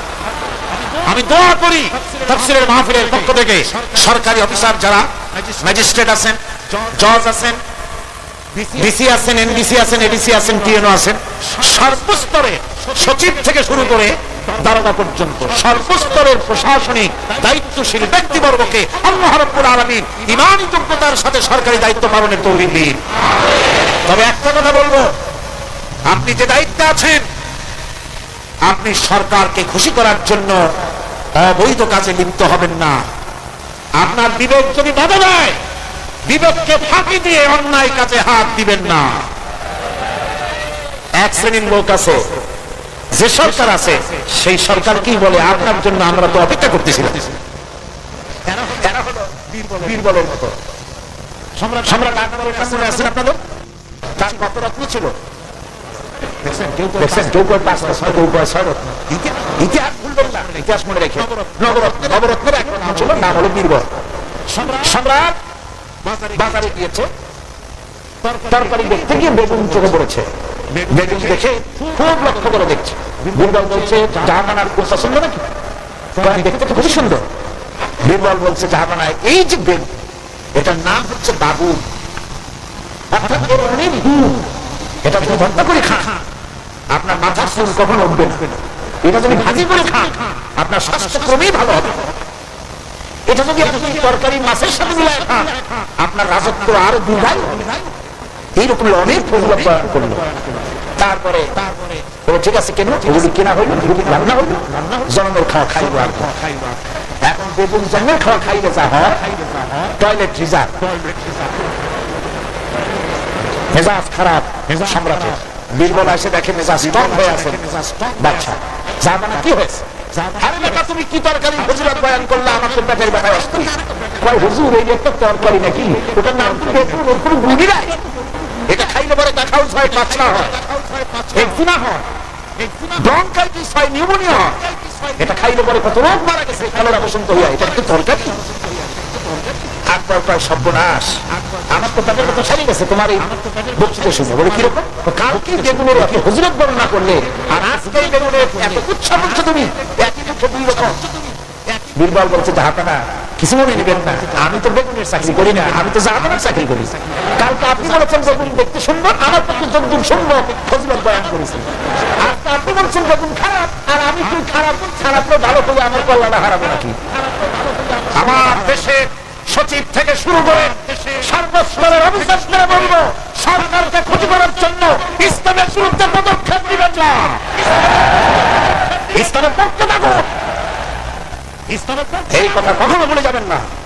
আল্লাহ রাব্বুল আলামিন আপনাদেরকে সিংহের মতো, আপনাদেরকে ব্যাঘ্রের মতো ইমানি মজবুতির সঙ্গে ইমানের দায়িত্বের সাথে সরকারি দায়িত্ব পালনের তৌফিক আমার আল্লাহ যেন দান করে দোয়া করি। এরপরে বলবো আমার মা বোনদের কথা, যারা কষ্ট করে এসেছেন। আমরা মুনাজাতের দিকে ক্রমে এগিয়ে যাচ্ছি, বক্তব্য শেষ পর্যায়ে এসেছি। মা বোন, আমাদের বোনেরা, আমাদের মায়েরা আমাদের কাছে সবচেয়ে সম্মানের পাত্রী, কোন আলহামদুলিল্লাহ। আজকে বললেন কেন? সকালবেলা এখানে মহিলা অনুষ্ঠান হয়েছিল, হাজার হাজার মা বোনেরা এসেছিলেন। একজনের প্রশ্ন করলেন যে স্বামীর পায়ের তলে নাকি স্ত্রীর জান্নাত। আমি বলি সেটা বাজে কথা, মিথ্যে কথা। স্বামীর পায়ের তলে রাসূলুল্লাহ এরকম কথা কখনো বলেন না, বরং হুজুর বলেছেন মায়ের পায়ের তলে সন্তানের জান্নাত। আলহামদুলিল্লাহ।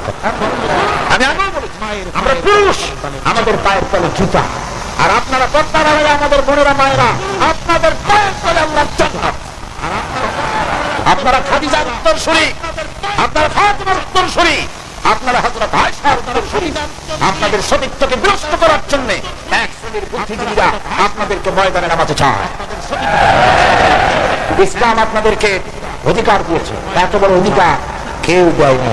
আমি সবসময় বলি, মায়েরা, বোনেরা, আমার দেশের মুসলিম মহিলারা যদি জানতেন ইসলাম তাদেরকে কি মর্যাদা দিয়েছে, তারা জানতেন, তাহলে ইসলামের দেওয়া অধিকারটা পাওয়ার জন্য তারা রাস্তায় নেমে মিছিল করতেন যে আসলে ইসলাম আমাদের যে মর্যাদা দিয়েছে সেইটা ফিরায় দাও, আর কিছু চাই না, ওইটাই ফেরত দাও। মা বোনেরা, ইসলাম প্রতিষ্ঠিত হলে পরে বাংলাদেশে যদি ইসলাম কায়েম হয়, আপনাদের চাকরি, শিক্ষা, ব্যবসা, আপনাদের সবটা ইসলাম সংরক্ষণ করবে। অর্ধেক জনশক্তি নারী, আপনাদেরকে অবহেলা কেউ করতে পারবে না।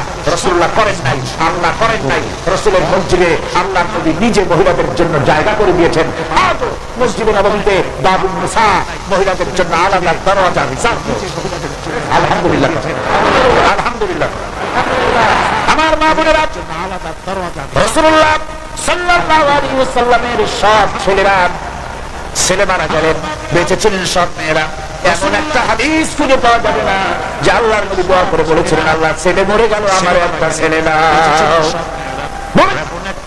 মেয়েতেই সন্তুষ্ট ছিলেন। কোন আলহামদুলিল্লাহ। আমার হুজুর বলেছেন বিদেশে যাবে, বাজারে যাবে, কিছু না কিছু উপহার সামগ্রী বাড়ি কিনে নিয়ে যাও, আর ঘরের মধ্যে ঢুকে প্রথমেই দিবে মেয়েকে দিয়ে দেওয়া শুরু করবে। সুবহানাল্লাহ বলতে সবার মেয়েরা প্রথমে কারে দিবা? মনে রাখবেন আপনারাও, প্রথমে মেয়েকে দিবেন, প্রথমে মেয়েকে দিবেন, মেয়েকে যত্ন করবেন। অনেক হতভাগ্য পুরুষ আছে বারবার মেয়ে হয় দেখে মুখটা কালো হয়ে যায়, বউকে তালাক পর্যন্ত দেয়। এগুলি যায়। মেয়ে নিয়ামত, মেয়ে কি নিয়ামত, মেয়েদেরকে সম্মান করুন, মেয়ে জাতিকে সম্মান করুন। পত্র পত্রিকায় দেখি স্কুল যখন ছুটি হবে, girls school, girls high school, girls college ছুটি হবে যখন বা ক্লাস শুরু হবে যখন, রাস্তার পাশে এক শ্রেণীর বখাটের ছেলেরা গিয়ে দাঁড়ায় থাকে, শীষ দেয়, বাজে কথা বলে। আশ্চর্য কথা, তুমি কি তোমার এক মায়ের পেটে আসনি? তোমার মা নাই, তোমার বোন নাই, তুমি অন্য মেয়েদের দিকে তাকায় তাকে উত্তক্ত করো, তোমার লজ্জা করে না? ইসলামী গভর্নমেন্ট যদি আসে, কারো বাবার ক্ষমতা নাই মেয়ে লোকের দিকে চোখ তুলে অন্যায় ভাবে তাকায়। আজ এসিড মারে, কোনো শাস্তি হয় না। ইসলামী গভর্নমেন্ট আসলে বলে এসিড মারা তো দূরের কথা, শীষ কেউ দিতে পারবে না, উত্তক্ত করতে পারবে না।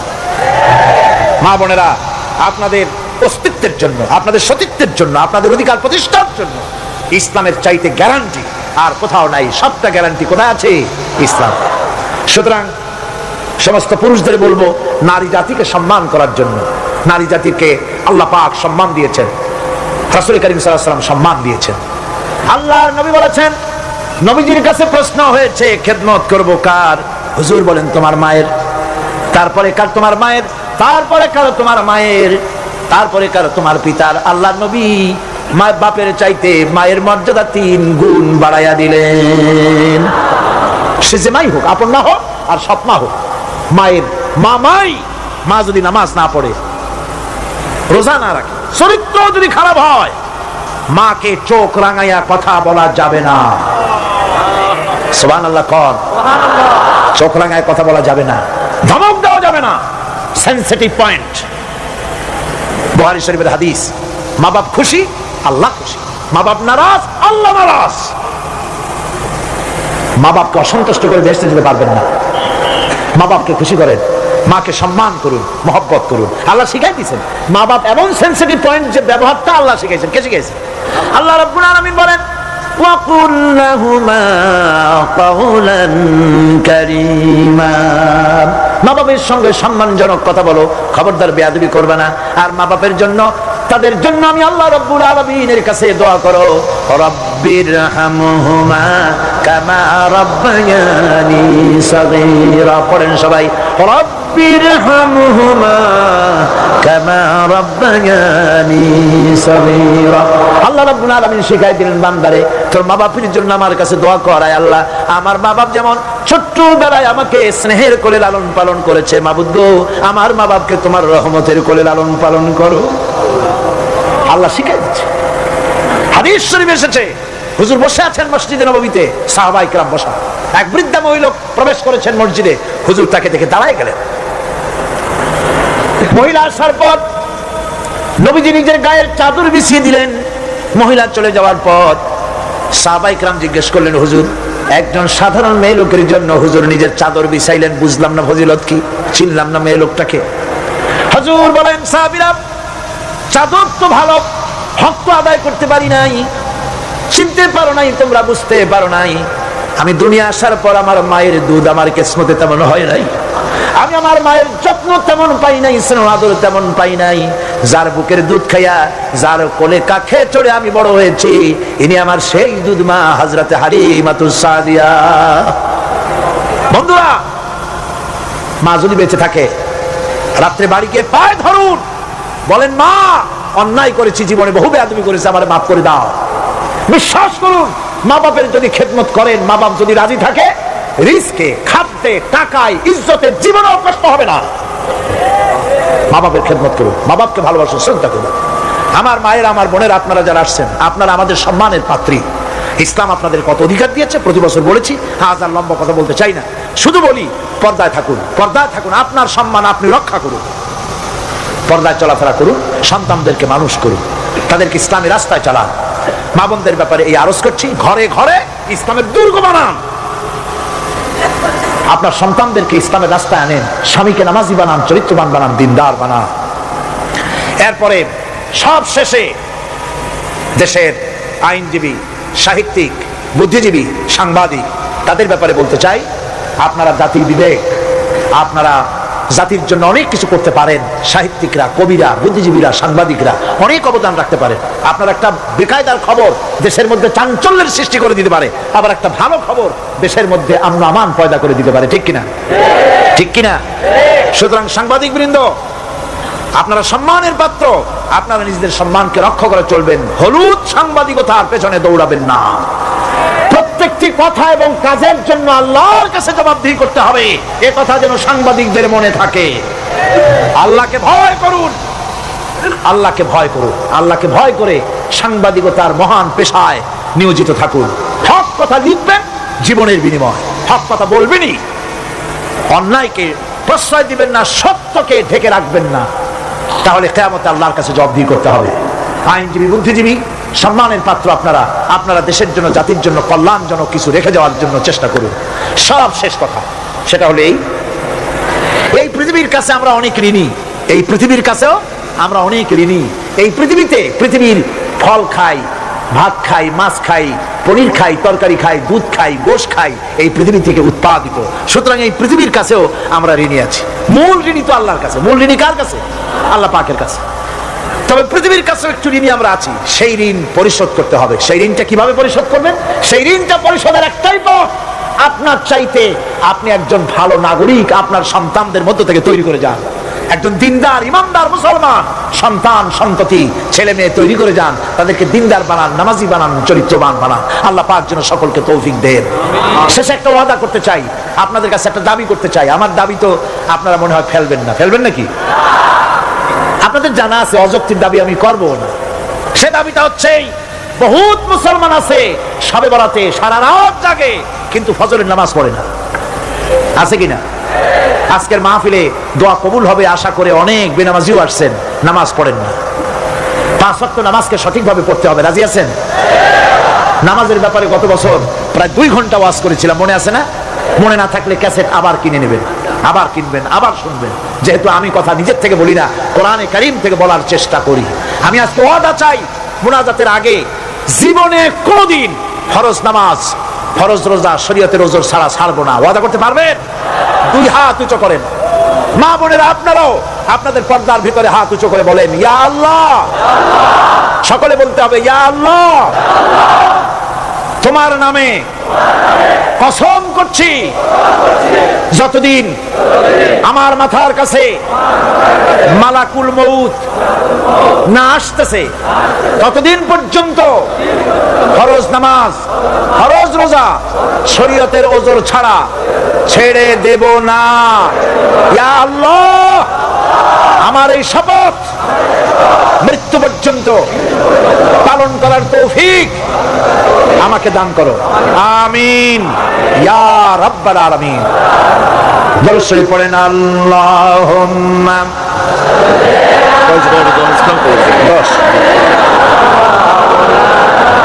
আপনি বলে দিন। জি জি জি, ঠিক আছে। আজকে এই মঞ্চে 10 জন ইসলাম কবুল করার জন্য হাজির হয়ে গেছেন। আমিন।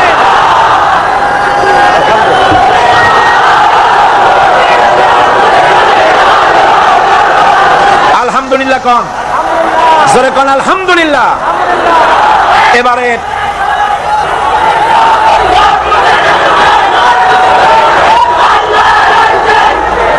এবারে ওনাদেরকে মুসলমান ইসলাম কবুল করার পর, ইসলাম কবুল করাবার পর আমাদের 5 দিনের তাফসীরের মাহফিলের কাঙ্ক্ষিত মুনাজাতের দিকে এগিয়ে যাব এবং অবশ্যই আমি বিশ্বাস করি মুনাজাত আল্লাহর দরবারে কবুল হবে ইনশাআল্লাহ। তাহলে এখন হলো 13 জন না, এখন 30 জন সর্বমোট এখন হচ্ছে 13 জন। প্রথম দিন এবং মাঝে চতুর্থ দিনে একজন, এই সব মিলাইয়া 39 নয়, সব মিলিয়ে এবারের তাফসীরের মাহফিলে 31 জন ইসলাম কবুল করলেন। আলহামদুলিল্লাহ।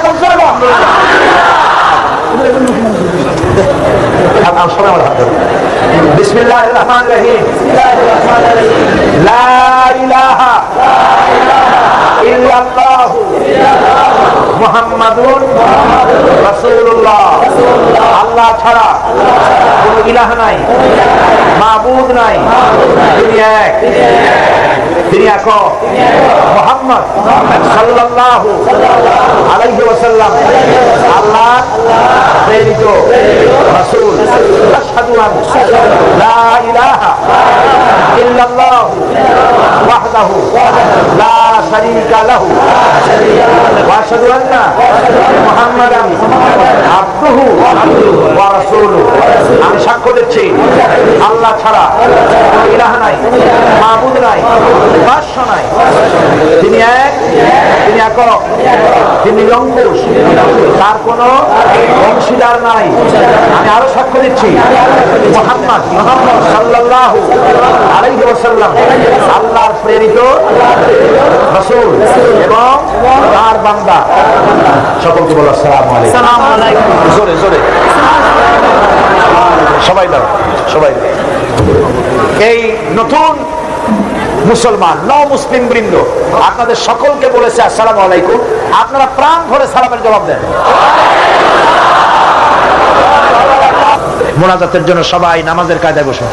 তাশাহুদের অবস্থায় যেভাবে মানুষ বসে সেইভাবে করে বসুন, কেবলামুখী হয়েই বসুন, মাথা নিচু করে চক্ষু বন্ধ করে। মনিবের দরবারে এই লক্ষ লক্ষ গোলামেরা আল্লাহ পাকের শাহী দরবারে এখন আমরা হাত তুলব, মনটাকে নরম করে, মাথাটাকে নিচু করে, চক্ষু বন্ধ করে মহান আল্লাহ পাকের দরবারে দাঁড়ানো ভাইরা বসে মুনাজাতে শরীক হই। আল্লাহুম্মা আমিন।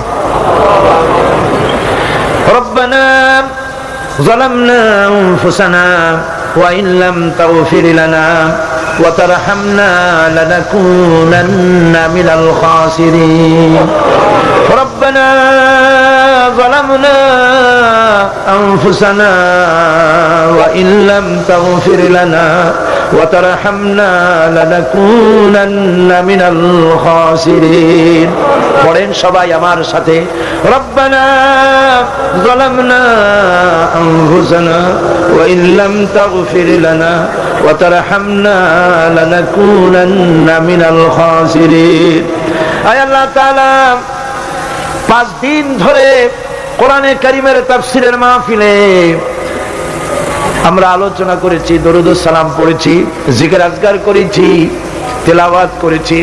আয় আল্লাহ তাআলা, আমি মানুষ, আমার বলার মধ্যে অনেক ভুল হয়ে যেতে পারে।